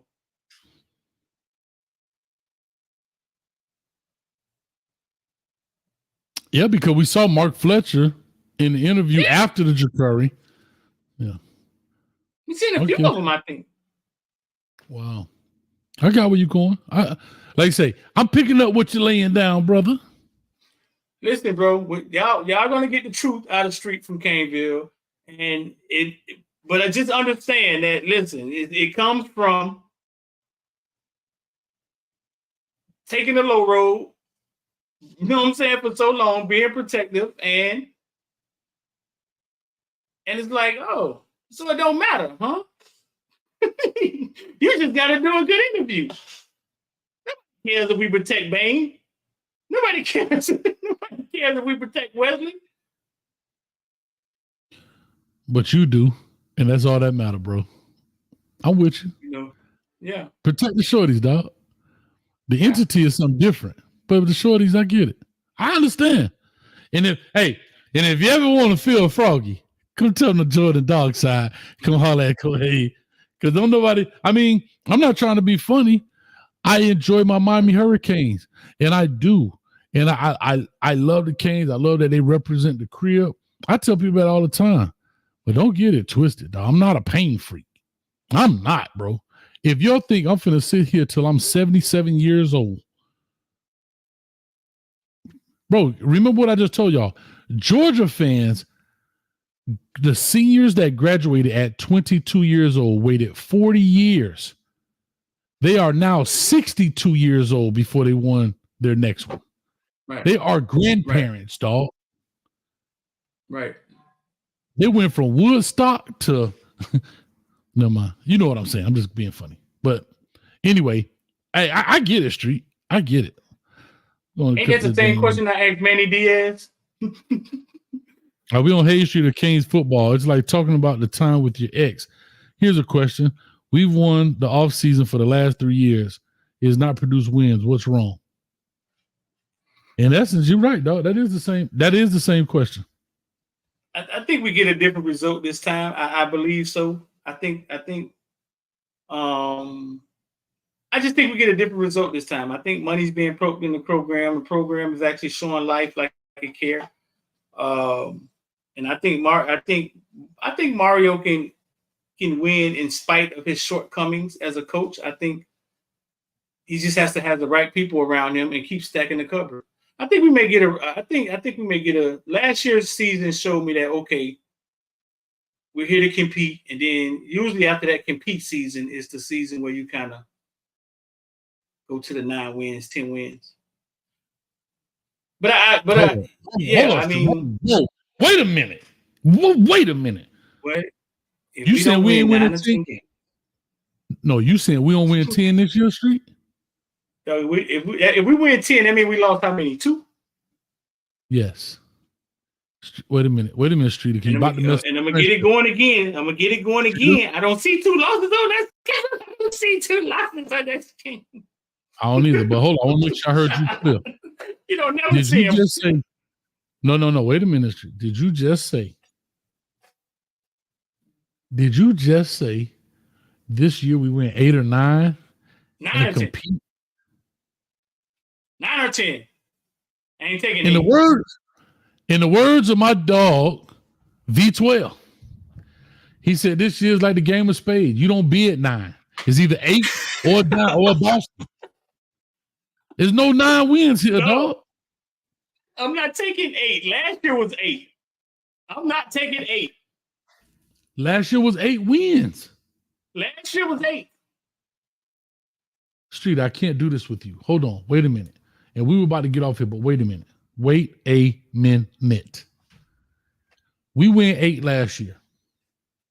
This year, would you agree our quarterback is better? What? Best quarterback we had in 25 years.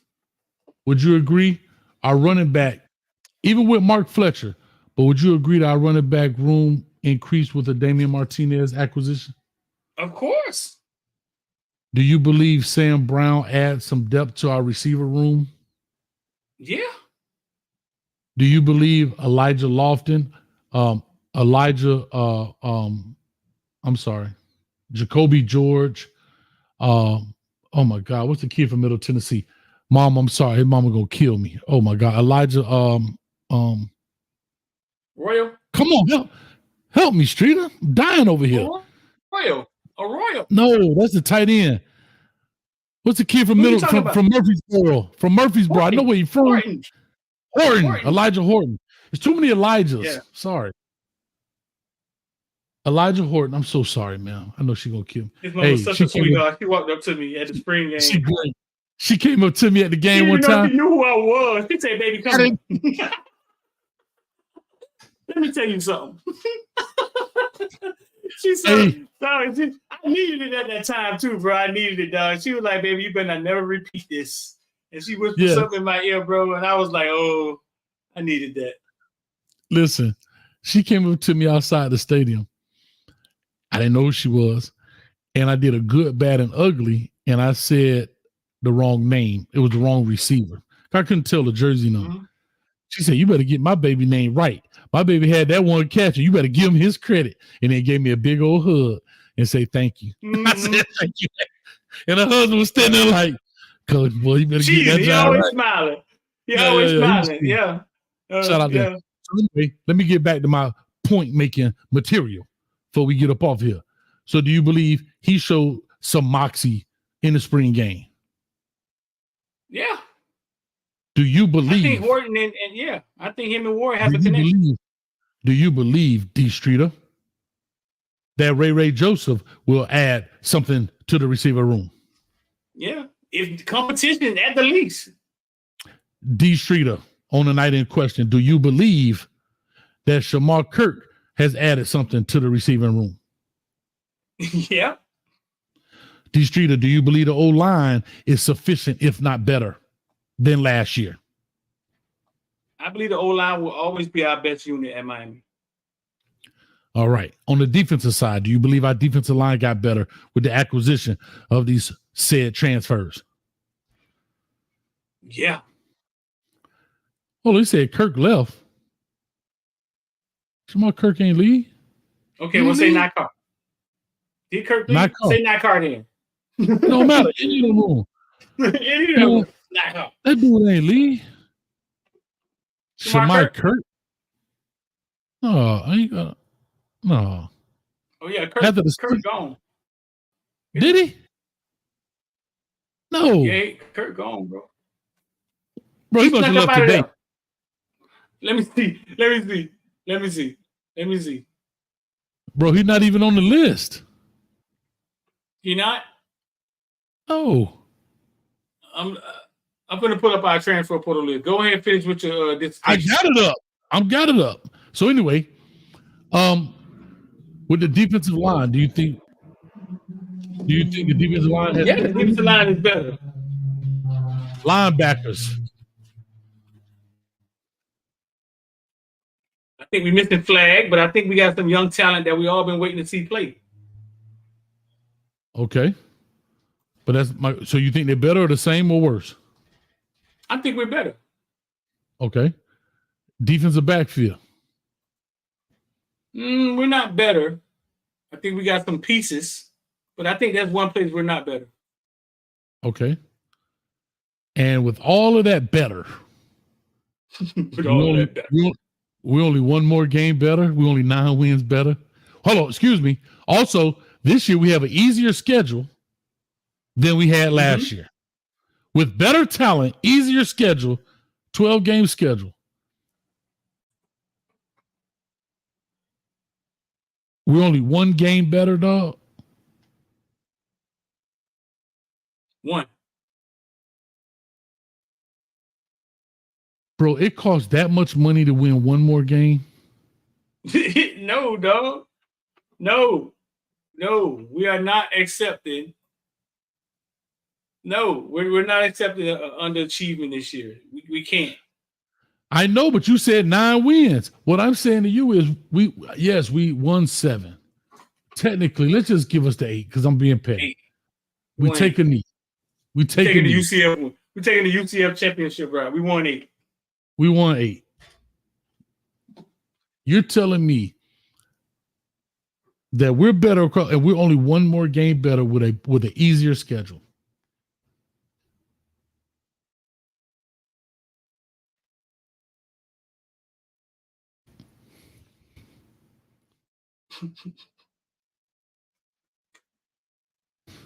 Nine. So you're saying? I just believe at the end of the year we're 9-3. Mario Cristobal gets read up. He gets, you know what I'm saying? And I think that's the beginning of whatever. Should we win 10? We should be 10 or 11 wins, bro. You just said it. Nobody on our schedule is in the top 50, is what you said. What you said? Nobody else besides Louisville and Virginia Tech are on the top 50. In the top 50. 50. I'm sorry, that's not and true.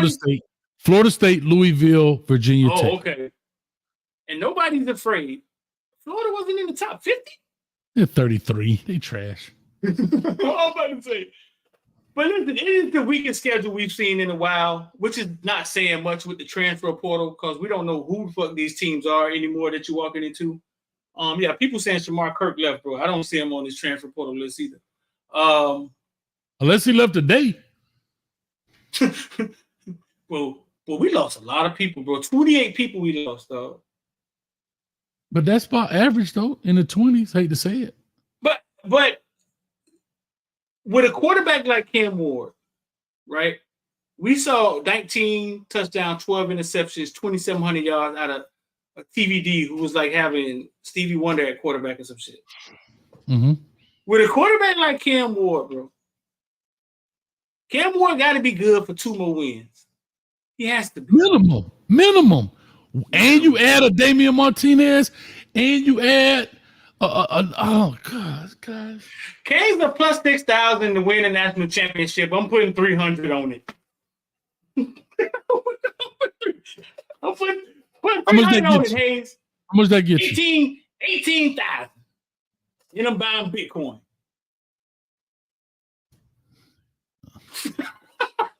They plus it. Bro, listen. When I look at it, I'm like, we saw last year, we competed. We lost to some team we shouldn't have. We have Cam Ward at quarterback.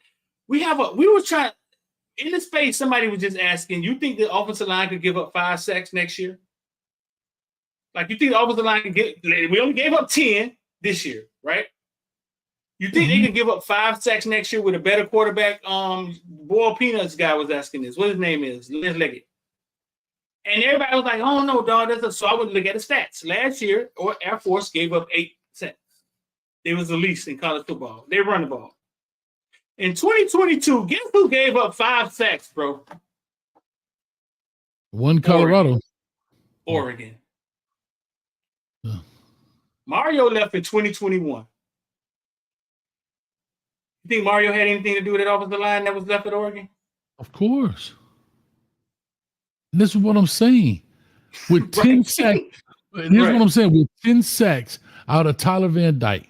And here's what I would tell you. I have to be honest. When you do get a running quarterback like Cam sometime, or a guy that's real shifty, he may run into some sacks. Does that make sense what I'm saying? That just happens, right?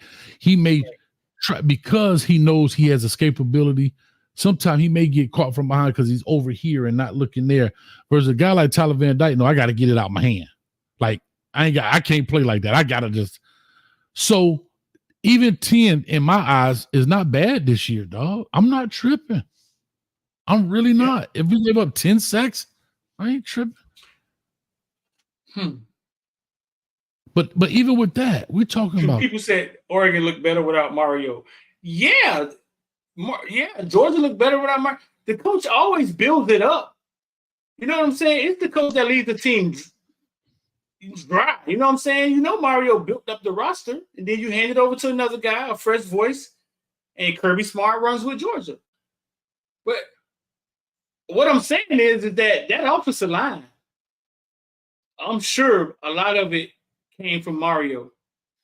They gave up 5 sacks in 2022. Our offensive line will always be our best. But I would say this too. You had a very smart quarterback who understands a lot of pre-snap reads. He knows how to get the ball out of his hand. Like, he understands throw the ball away. He has enough mobility to get out to throw the ball away. He wasn't. And think about it. This young man had 10.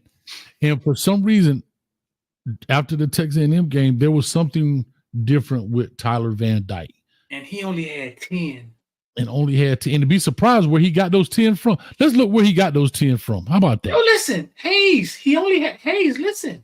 The only other college team in college football, Air Force, had 8. They run the ball. The next number was 9. We had 10, and our quarterback was a deer in the headlights half the time. Look at this comment. Oregon hasn't won their conference since Mario left. Dog, even though that's the truth, right? That's facts, right? But I don't like stats like that. Angry 8. That's so unfair. What did we just look at on the Hayes Street Show, Hayes? Washington beat Oregon twice last year in 2 knockout, drag-out games. So if the national championship runner-up isn't sitting in their conference, they probably win the conference. But I mean, I'm looking at you can listen. It's a fact. You could see it, but that's how weird stats are. You know what I'm saying? So I'm looking at. Here's what's funny. I'm looking at the 21 season, which is who? That was Rhett Lashley, right? Tyler Van Dyke was 202 for 324 for 2,900 yards, but he had 20 sacks, right? The 2022 season, he was 160, which was Mario's first year, 160 for 253 for 13 sacks for 1,800 yards. And then remember he got hurt or something. Didn't he get hurt? And then he came out the game this season, and that's when whatever. And then 2023, he was 219 for 333. So he actually threw the ball. He completed the ball and threw the ball just a little bit more than he did with Rhett Lashley. 200 yards less, but 10 sacks. Half the sacks. For half the sacks. Threw more, roughly threw the same amount, threw 200 less yards, though, but had half the sacks. I just all the time. Okay. All right, Hayes, you was the defensive coach. Is part of that stat coming from the fact that defenses let Tyler Van Dyke stand in the pocket and think? They did not want to. Well, I don't know. I think you would want to sack him if you can, but I think the defense was to drop back in the zone and make him have to think. That's fair, because I don't think they also was worried about his running ability. But the sad part about it, until Brashard Smith's run, Tyler Van Dyke had the longest run at 31 yards, tied with Henry Parrish, I believe, on that naked boot. Ain't that crazy? I mean, but that was designed. But no, they're not afraid. They were not afraid of his running ability. They wouldn't send him pressure. I don't even think they put a spy. They probably had a guy that was, a reactionary spy, meaning, okay, once he break, y'all go get him. But especially depending on where he was on the field. I take credit for the Brashard Smith run. Good job, coach. I've told you that story before, right? The Brashard Smith run. Well, I know I've been saying that. Hold on, I'm going to take credit. I'm going to beat you to it. Because I've been saying Brashard Smith is the man for a long time. And can't nobody tell me no different. I'm like Soldier Boy. I was the first one to tell y'all Brashard Smith could run the ball. I covered Brashard Smith since he was 7 years old, and he was a running back, one of the better running backs in youth football. He switched to wide receiver. I think he just didn't like to take the hits. Thursday, before that Hurricane game against Clemson, I text Miami, a coach in Miami. I said, listen, bro, and all the villains, I've shown them the text.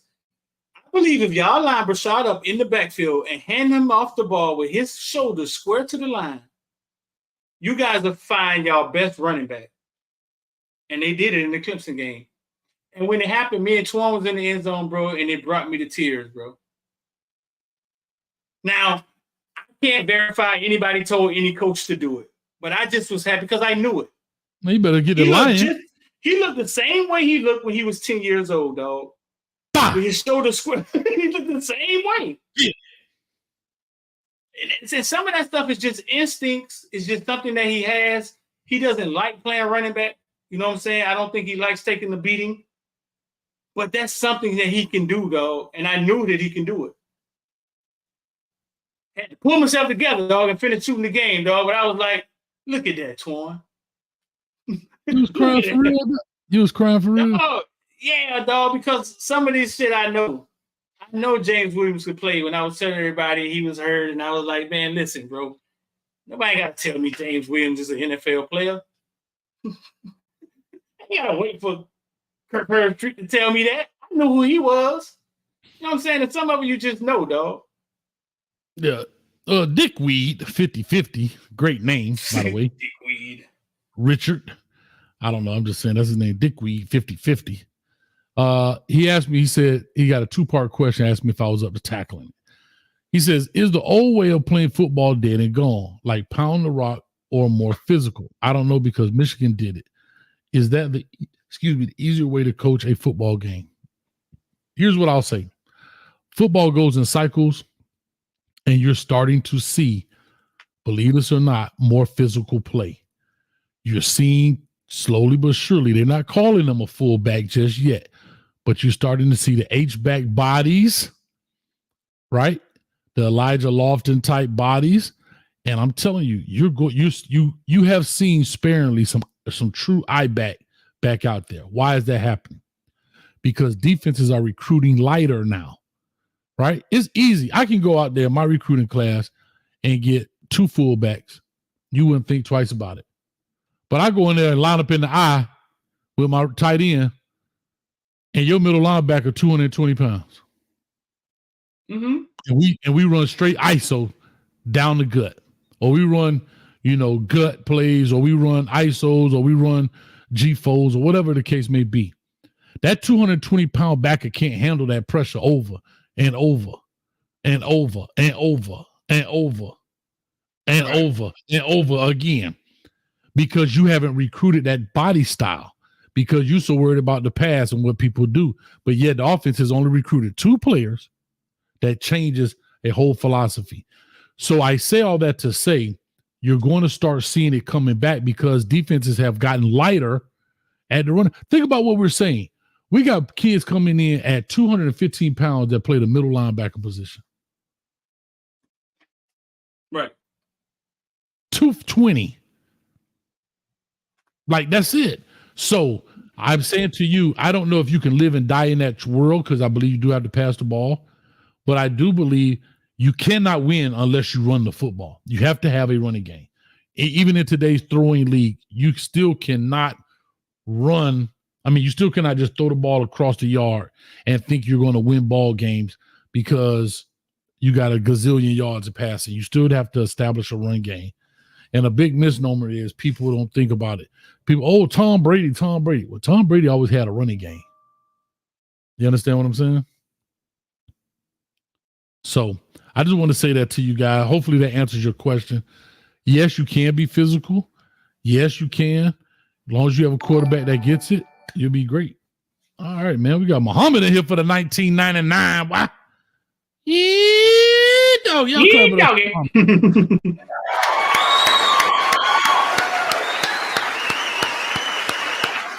Uh-oh.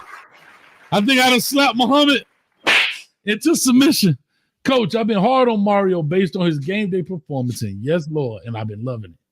but I'm willing to put it aside and have a more positive mindset. Let's move forward.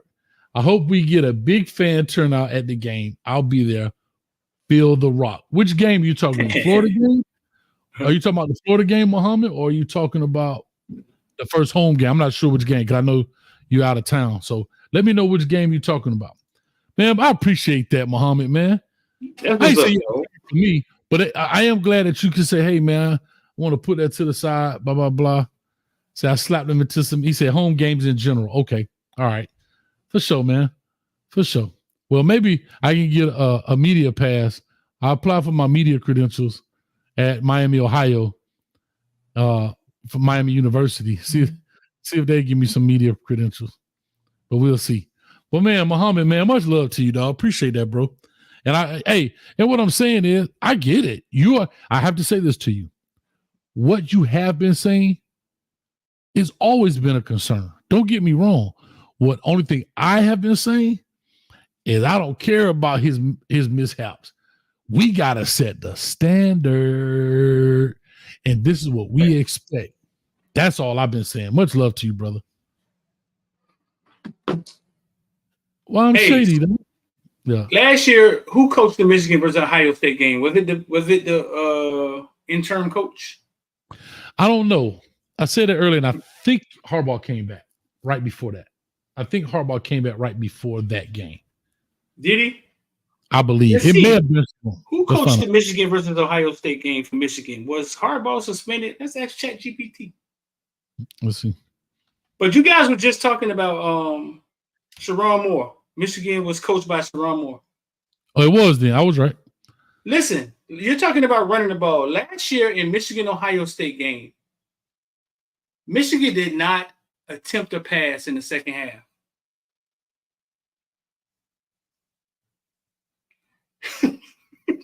Told you. They did not attempt a pass, and it's not Georgia Tech wing T. They were in a what? They in a what? Split backfield. What Michigan run? Pro set. Mm-hmm. They did not attempt a pass in the second half. It was one time they just ran the ball 8 times in a row. It was a lot of probably 11 personnel stuff.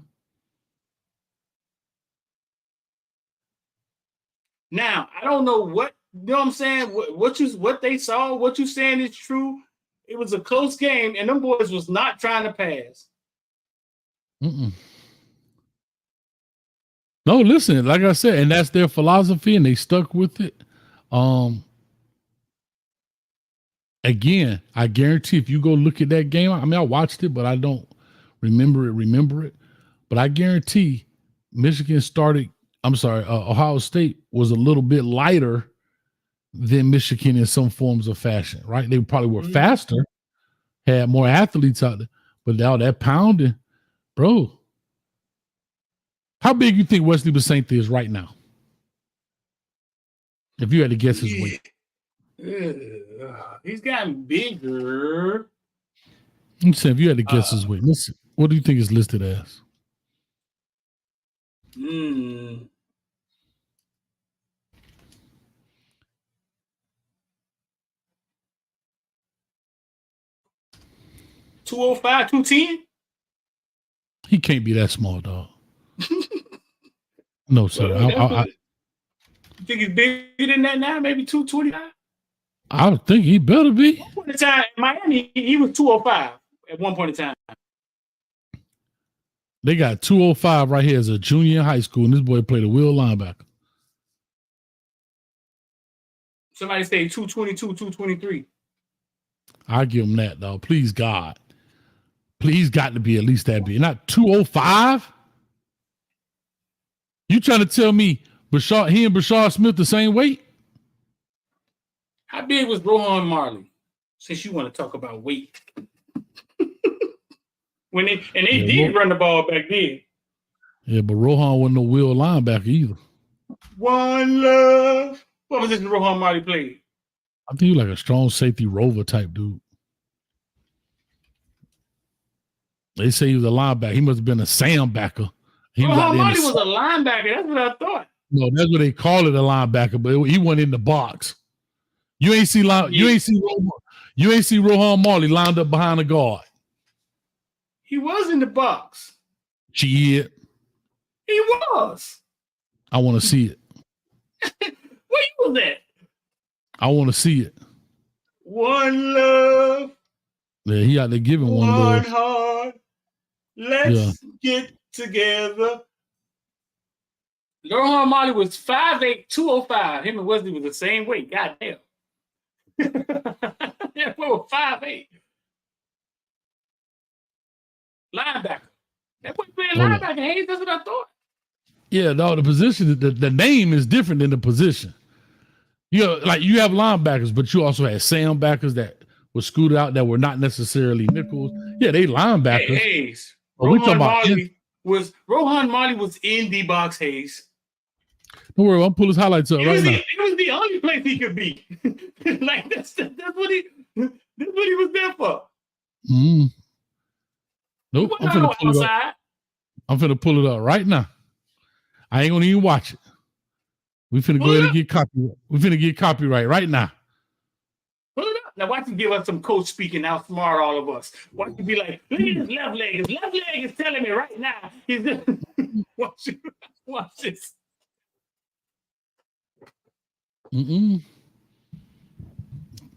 Show coming from the outside though. See where you coming from? I'm just telling you where you coming from. See where you coming from? No, let's just see where he line up at. So you're saying he played what position? Maybe the Sam backer. So back in the day when you had a 4-3 defense, the 4-3, the Sam would line up between the slot and the tackle, right? He wouldn't necessarily, he would line up in the same position as the nickel. Hear what I'm saying? We had Michael Barrow, Jesse Armstead, and Darren Smith, right? Mm-hmm. Were they all in the box? No. I'm showing you. Watch, I'm gonna show you right now. Okay. I'm gonna show you. So you're saying that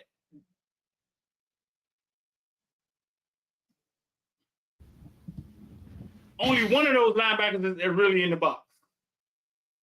No, that's not true. No, that's not what I'm saying. We're talking about positions. I'm just saying, you know, a lot of his tackles are on the sideline. He's playing the side of the ball. You see, he's coming from depth. Like if you notice, look where he's coming from. The middle linebacker is not, this is him right here.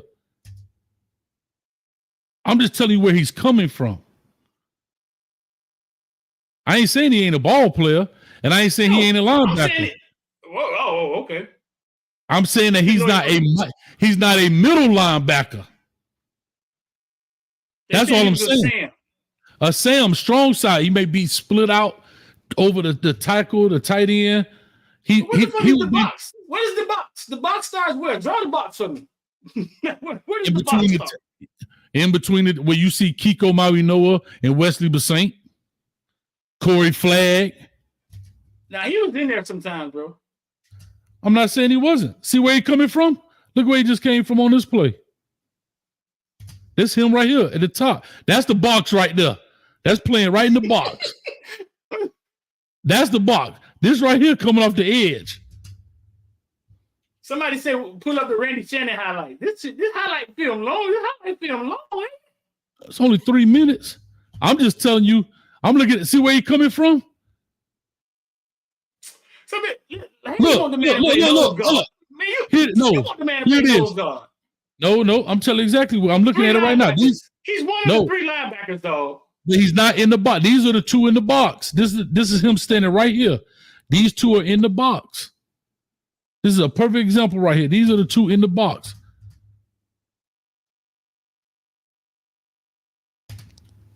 I wish I could start it from the beginning so you can see the whole formation. Not saying he's not a linebacker. Don't get me wrong. See where he coming from? 49 in the box. 49 is in the box. It's in the box. Look. It doesn't matter who but where you're lining up. Look where he's coming from. This is him right here. I don't know what the box is. I know. I'm not saying maybe the box is really a circle. I don't fucking know. Maybe y'all just call it the box. It's really a rectangle. Like middle linebackers ain't making this play right here, dog. Watch this. This dude making a play on the sideline. He was fast. I like it. I ain't mad at you. They say Marvin Jones Sr. got a 47-minute highlight. Oh, I wouldn't doubt it, dog. That boy put every game on. Who did that, though? Who sat there and did that? There's a tackle. There's a tackle. Hold up, and that's old school.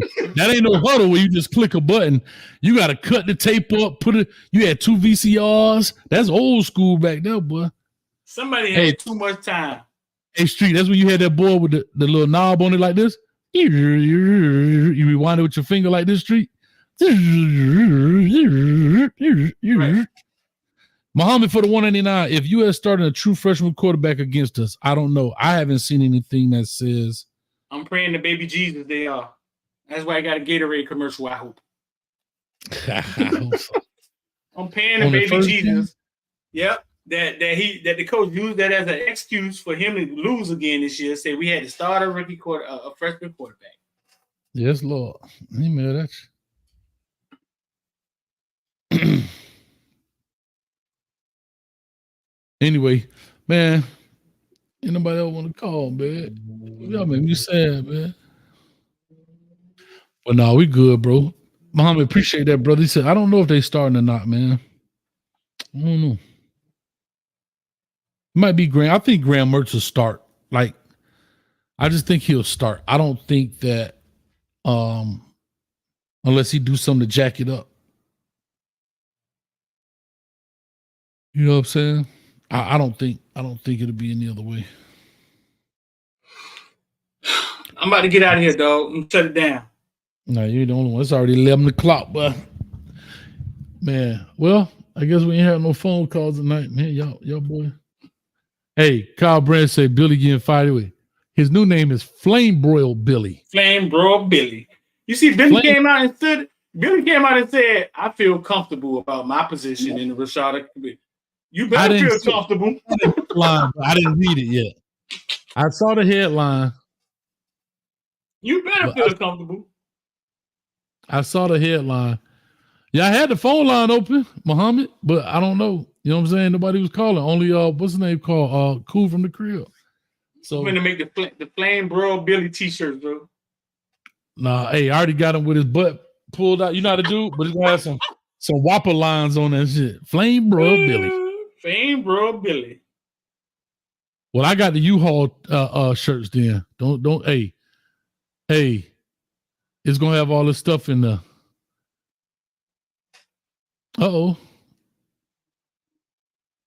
let you talk to your dog right quick. Go ahead and talk to your dog, Street. What's up? What up now? Who we got?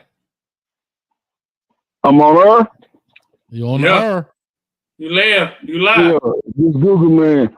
I'm calling in because I just checked in on the show and you talking about ain't nobody calling, so I'm calling. What's up? What y'all boy talking about? Who it is? That's Google man. Google man. Google man. Google man, how you got that name, man? What's that? How you got that name?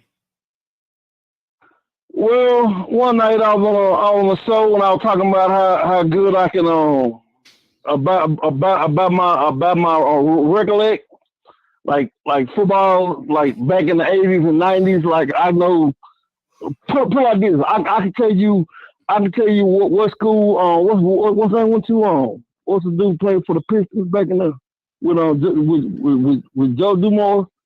Joe Dumars. He went to McNeese State. So I just remember everything like that. So that's why they call me Google man. You remember stuff like that? Ask him about any football player. He can tell you the high school, the college, and the prom date. Ask him anybody. Ask him anybody. Where did Darian Hagan play college football and high school football at?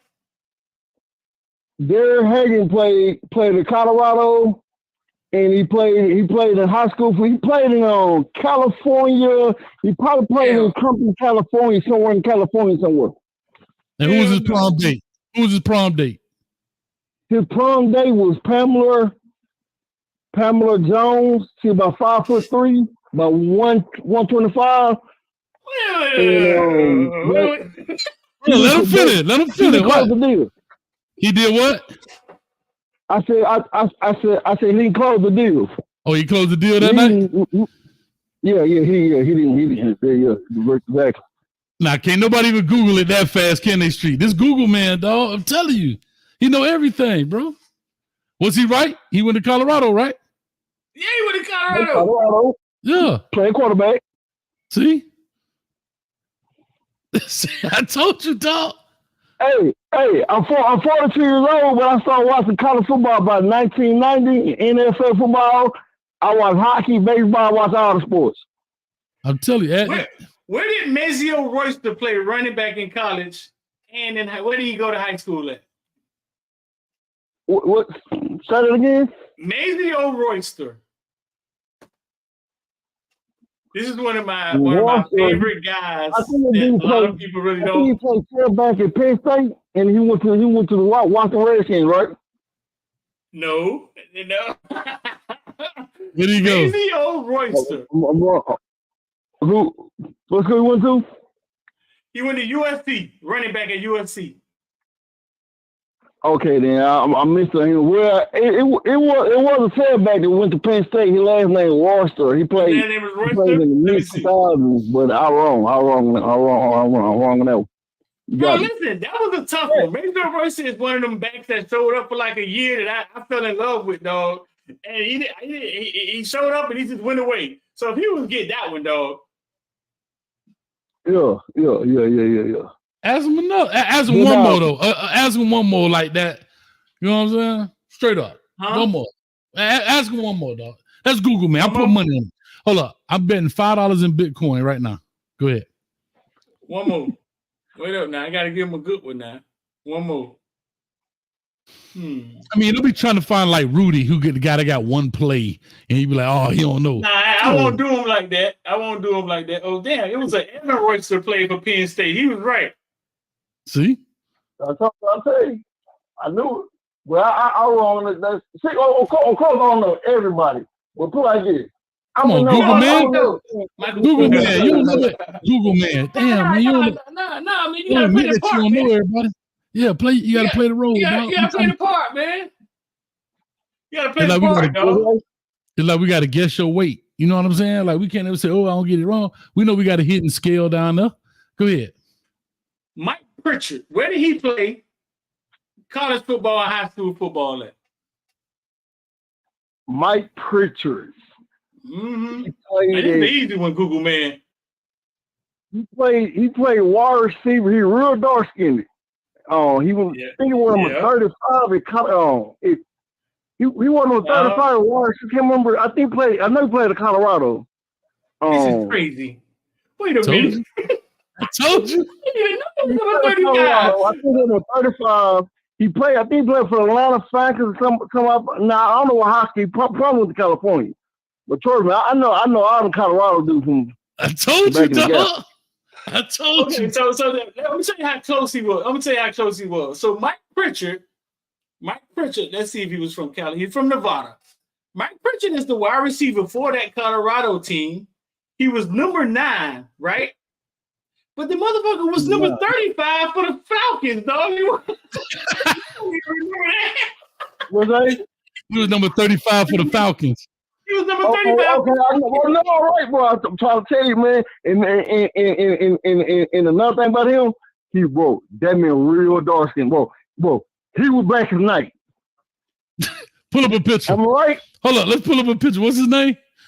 Mike Pritchard. Michael Pritchard, bro. That dude, bro. He was like he looked really black. He looked really black on the football field. He could have passed it. He could have passed Mike Urban twin. Like, bro, he real dark. Yeah, he do. On the football field, he looked smart. He always looked like really black, right? Yeah, real dark skin. I don't even remember him playing for the Falcons, dog. Yo, bro. All right, see, think about it. I told Coach Haynes. I got a photographic memory. So I remember him. I remember him one on 35 playing wide receiver, but in the NFL. When Colorado, he won him a 9. Got one for dog, you. why he not Google the stat that, guy on Hayes Google Street? man. Why he not the stat guy on Hayes Street, dog? He This is. is pretty impressive, bro. Sigmund for $5, Google man. If you get this right, I'll send you $10. Ask him about Major Harris, high school and college pro team he played for. Now, Major Harris, I don't know. Of course, I don't know high school. No, Coach Haynes. I give you. Just give me 2 of the 3. Come on. The reason why Coach Haynes said that on the high school all the time, because I remember the first dude he asked me about was Eddie George, and I said Eddie George, and I had to credit everybody. I said Eddie George played in. I told him he's from Pennsylvania, but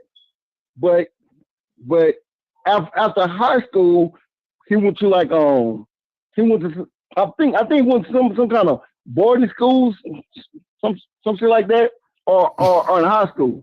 But trust me, I don't now I'd be lying if I tell you I know everybody in high school. But I do know the colleges and pro teams. All right, Major Harris. Major Harris, he played quarterback for West Virginia. I'm sending you $10, Google man. Now listen, Google man. See, listen, you gotta play the part. Google man, how old you is? 42. I'm 42. You gotta play the part. Where you from? South Oak Cliff. I'm from Dallas. I'm from Oak Cliff. I'm gonna tell you something. Every year I used to get to talk to Mel Kiper, right? Once a year before the draft. And when I talked to him, I realized what his talent was. His talent wasn't that he could get all the picks right. His talent was that it always seemed like he knew where everybody was at the drop of a dime. That's right. And it was interesting to talk to him. It was interesting to hear him speak, not necessarily know that he was right. You can sit up here and ramble for 3 minutes, right? And then tell us he played for West Virginia, dog. You got to just say it. All right, we'll try one more. All right, here you go. You ready? Let me think of somebody here.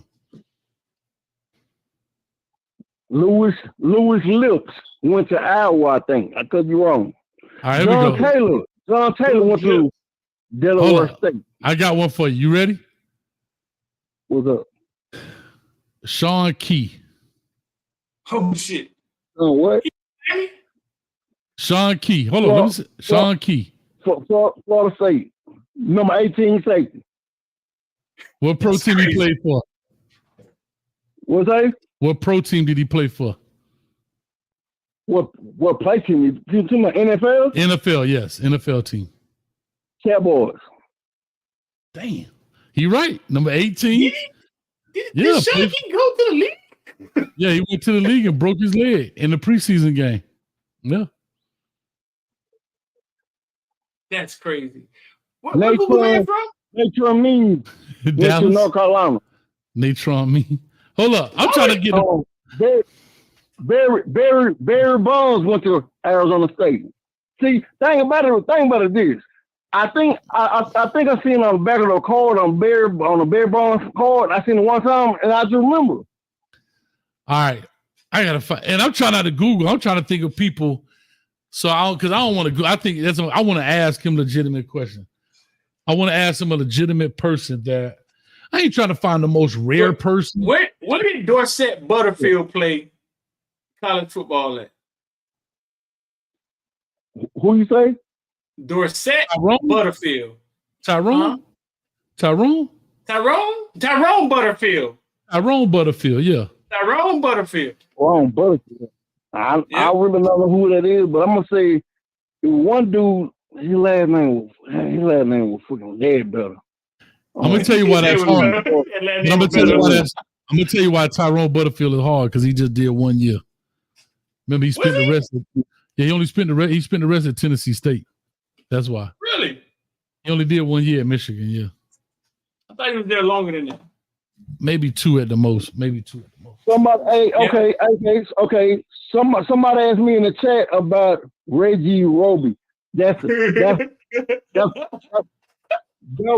was the first black punter ever seen. He won before for the Dolphins, and he wore a fucking stopwatch on his wrist.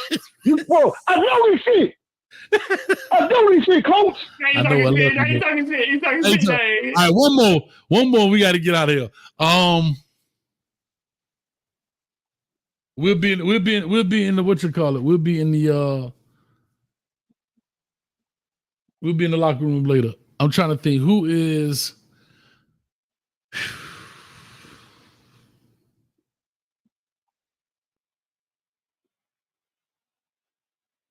Where is he from? Where does Google Man live at? Dallas. Dallas? From Dallas. Shit. Yeah. Yeah. Eau Claire. Kevin, Google Man. Kevin Williams. Where did Kevin Williams play college football at? Oh God. Kevin Williams, Miami Hurricanes, went to Roosevelt High School, and I heard he was. I ain't gonna put him out there like that. He was what? I wouldn't say too much. I'm about to say too much about him. Okay.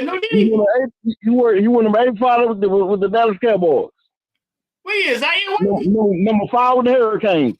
And he walked on. Yeah, I know. He walked on. Yeah. He walked on. And he walked on. All right, here we go. Golden Tate. That's pretty easy though, because That's easy, ain't it? Golden Tate, come on, Coach. That was Notre Dame, Seattle Seahawks. Come on, Coach. And who else? You said Seattle Seahawks. Yeah, Seattle Seahawks. He played for another team too. Oh, let me see. He played for. I think he played for the Detroit Lions too. Detroit Lions. He was Detroit Lions and Seahawks. Yeah, he was actually there when I did the OTA. All right, one more, dog. That's it, Street. We got to go. One more. But let's. I'm trying to find. All right, here we go. I got one for you. Oh, I got one for you. You may not know this one. You will know this name, no Street. Tim Brown, and I ain't talking about the one that played for the Raiders. So it's another Tim Brown. Another Tim Brown. He played football. He played football. He only got college. Only thing I know is college. I don't know high school. That might be a little tough. That one might be a little tough. Ooh. No, I'm trying to think. No, I don't know him. Georgia. Tim Brown was from Miami Northwestern and went to Rutgers. That's a little tough though. Rakeem Cato. Rakeem Cato for the $5. Why you say that? Why you say that's tough? Why was Tim Brown tough? Well, why was it a tough ask? Yeah. Because a lot of these guys have pro stuff, so once they do pro things, you remember them from college sometimes. So that's what I'm saying. That's why I say sometimes, like if I saw Michael Irvin, I could remember him from Miami. It relates. Rakeem Cato, LO305. Rakeem Cato, where did he play college and high school ball at? That's tough. Say that name again? That's tough. Rakeem Cato. I don't know. Hey, that boy got some records, dog. Rakeem Cato. That name sounds familiar. Think about it, though. He play wide shoe, but I don't know him. You don't know Rakeem Cato? That's tough. Quarterback. He a quarterback. Okay. Yeah, that's tough. He ended up winning. He went to Akron, didn't he? Oh no, Marshall, right? Marshall. Where did Mark Higgs? Marshall. Where did Mark Higgs play college ball at? Who? Mark Higgs. Ooh. Mark Higgs. Come on, Mark dog. Higgs. You gotta know this one. That's a tailback. I'm thinking his old man played in the NFL too. I could be wrong, but I don't know what school he went to. Like, you know what college he went to? One of the schools. What team he played for? What's that? What pro team Mark Higgs played for? You said Riggs or Higgs? Higgs. Mark Higgs. Higgs. I don't know him real talk. So you said it. He said it though. Yeah, the Dolphins. He's a running back for the Dolphins. He played for Kentucky. He walked. I thought the Dolphins. So I'm guessing I got the. I'm thinking I got the first letter of his last name wrong. So I'm thinking about it, Reed. Because what did tailback for the Redskins name Reed? Yeah. Reed. White dude. Reed. White dude. Yeah. I'm not. White dude. No. I'm not talking about him. You gotta get ChatGPT, dog. All you need is a little help, dog, and it'll sound. All you need is a little bit of help, dog, and it'll sound crazy. Mark Higgs, dog. Funny thing, Mark Higgs, I heard he was working at UPS and tried out for the Dolphins or something like that. That was the other one. I don't think that was Mark Higgs. I was trying to think of his name. That was the other Miami Dolphin running back that was really good. What was his name? I thought it was Mark Higgs. I'm thinking you're talking about the dude. I'm thinking you're talking about the dude that changed his name to Hakeem Abdul-Jabbar. Bernie Parmalee. That's what you're talking about, Hayes. Bernie Parmalee was? That's who was working for UPS? Yeah. That's his name. I could not think of Bernie Parmalee. I was going to ask him about Bernie Parmalee, but I can't think of his name. Remember the Dolphins could not find a running back? Like, I think it was Dan Marino. I think it was Dan Marino's fault. Bro, I don't know. I was a kid when Sammy Smith, who's from a pop cup here, Sammy Smith ran his first 100-yard game for the Dolphins. I thought that man was the I answer, dog. And did coach? I'm thinking Sammy Smith went to Florida State, right? Yeah, running back at Florida State. What did thank you for that. What was the LSU running back name that we had also that was supposed to be the answer? LSU. Supposed to be the answer. They got arrested, yeah. Not the one that punched the dude. No, that's the dude from Oregon. They claim she snuck in the white girl window. They claim she snuck in the white girl. Oh God! I'm looking at him right now. Oh, quick story before I get out of here, though. I got a real quick funny story. Cecil Collins. Listen. Thank you. I worked in a state prison, right? And one day I'm at work, and this dude walked up to me. He said, "I was in the street, man. I could get some water." I was like, "Yeah." He said, "You know who I am?" I said, "No." He said, "Cecil Collins." And the other dude was like, "Man, that's Cecil Collins, man. Hayes. Do you know I was still mad at him?" For messing I'm a up. Dolphin fan. I was still mad at him, and he in prison. Yep. That's how much fandom. That's how much the emotions being fandom, right? I'm a CEO. He a prisoner, and I'm like, fucked up what you did. And he told me the whole story, man. He told me the whole story, and I was like, man, no, that is messed up. He told me the whole story, dog. Hey, that's crazy. What you guys Google, man? Hey, trust me. Back in the 90s, it was so many stories about dudes that played quarter football. Well, half the time the kids didn't even go out there and play, but they had skills to play. But also, it was one dude he made the NFL. But I think he got caught doing a robbery for I think he tried to rob a 7-Eleven. He was there. His name was Darren Lewis, and they called him Tank. I know he ended up going to the Texas A&M, and then I think then he signed with the Birds. Because I remember like the first time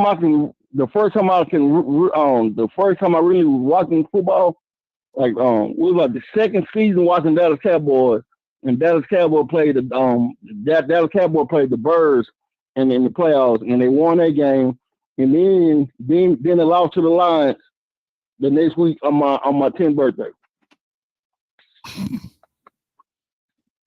But anyway, though, the dude, I seem like I remember him running like 3 plays in a row to where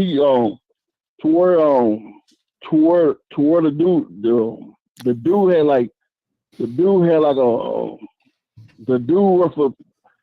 the dude rushed for like first down like three times in a row, and that was it. Anyway, that's all I remember about him. I got my last one. I got to go, Google man. After this, Chris Doring. Was I? Chris Doring. Chris Doring, wide receiver, Florida. He won the 28 by 6'4" white boy. Cold to see, cold. Either you, hey, you cold with it, or you got the fastest CPU you could ever find in life, dog. I love it. Listen, bro, I appreciate it, man. I gotta let you go, dog. Let's get up out of here, man. Before he start up with these prison stories, man. All right, all right, dog. Appreciate you, Google man. Much love, man. Man, that's Google man, dog. Y'all stop playing with my dog, man. He be on here having a good time. But hey, Street, I don't care how late it is. We gonna talk right after this. Hey, see my face?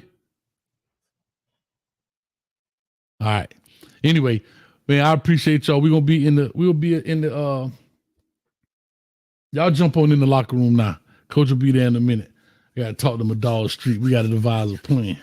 But anyway, with all that being said, man, we appreciate y'all. Oh, y'all clap it up. 305 in the building right on time. Hold over 305.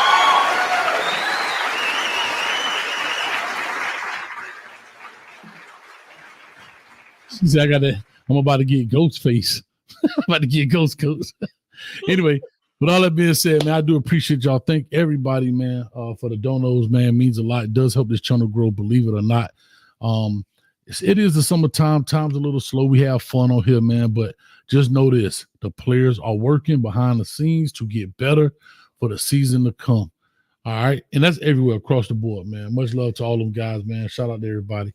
And we talked about mental health in the Hayes Street and carried over, that golfer just passed away, committed suicide.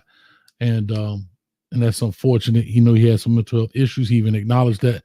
So if you got some issues going on, man, please reach out to somebody, call somebody, ask for help.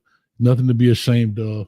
Because like Street put it there, man, our bodies get hurt, right? Our legs get hurt. We tear up something, we break something. Your minds can do the same thing, and it needs help too, man. So with that being said, we out of here. Peace. Anything, Street, you want to say? Coach Hayes' mama's so fat. How fat is she? She's giving the scale. Let's say to be continued. Footballville mama type so fast, she don't want to be giving Google man the answers. We out of here. Coach Hayes' mama is Google man. Oh, that's messed up. Oh, God dang. You hurt my feeling. Oh, God dang. Where you getting the fake smoke from? Your mama? When she farted? When your mama farted?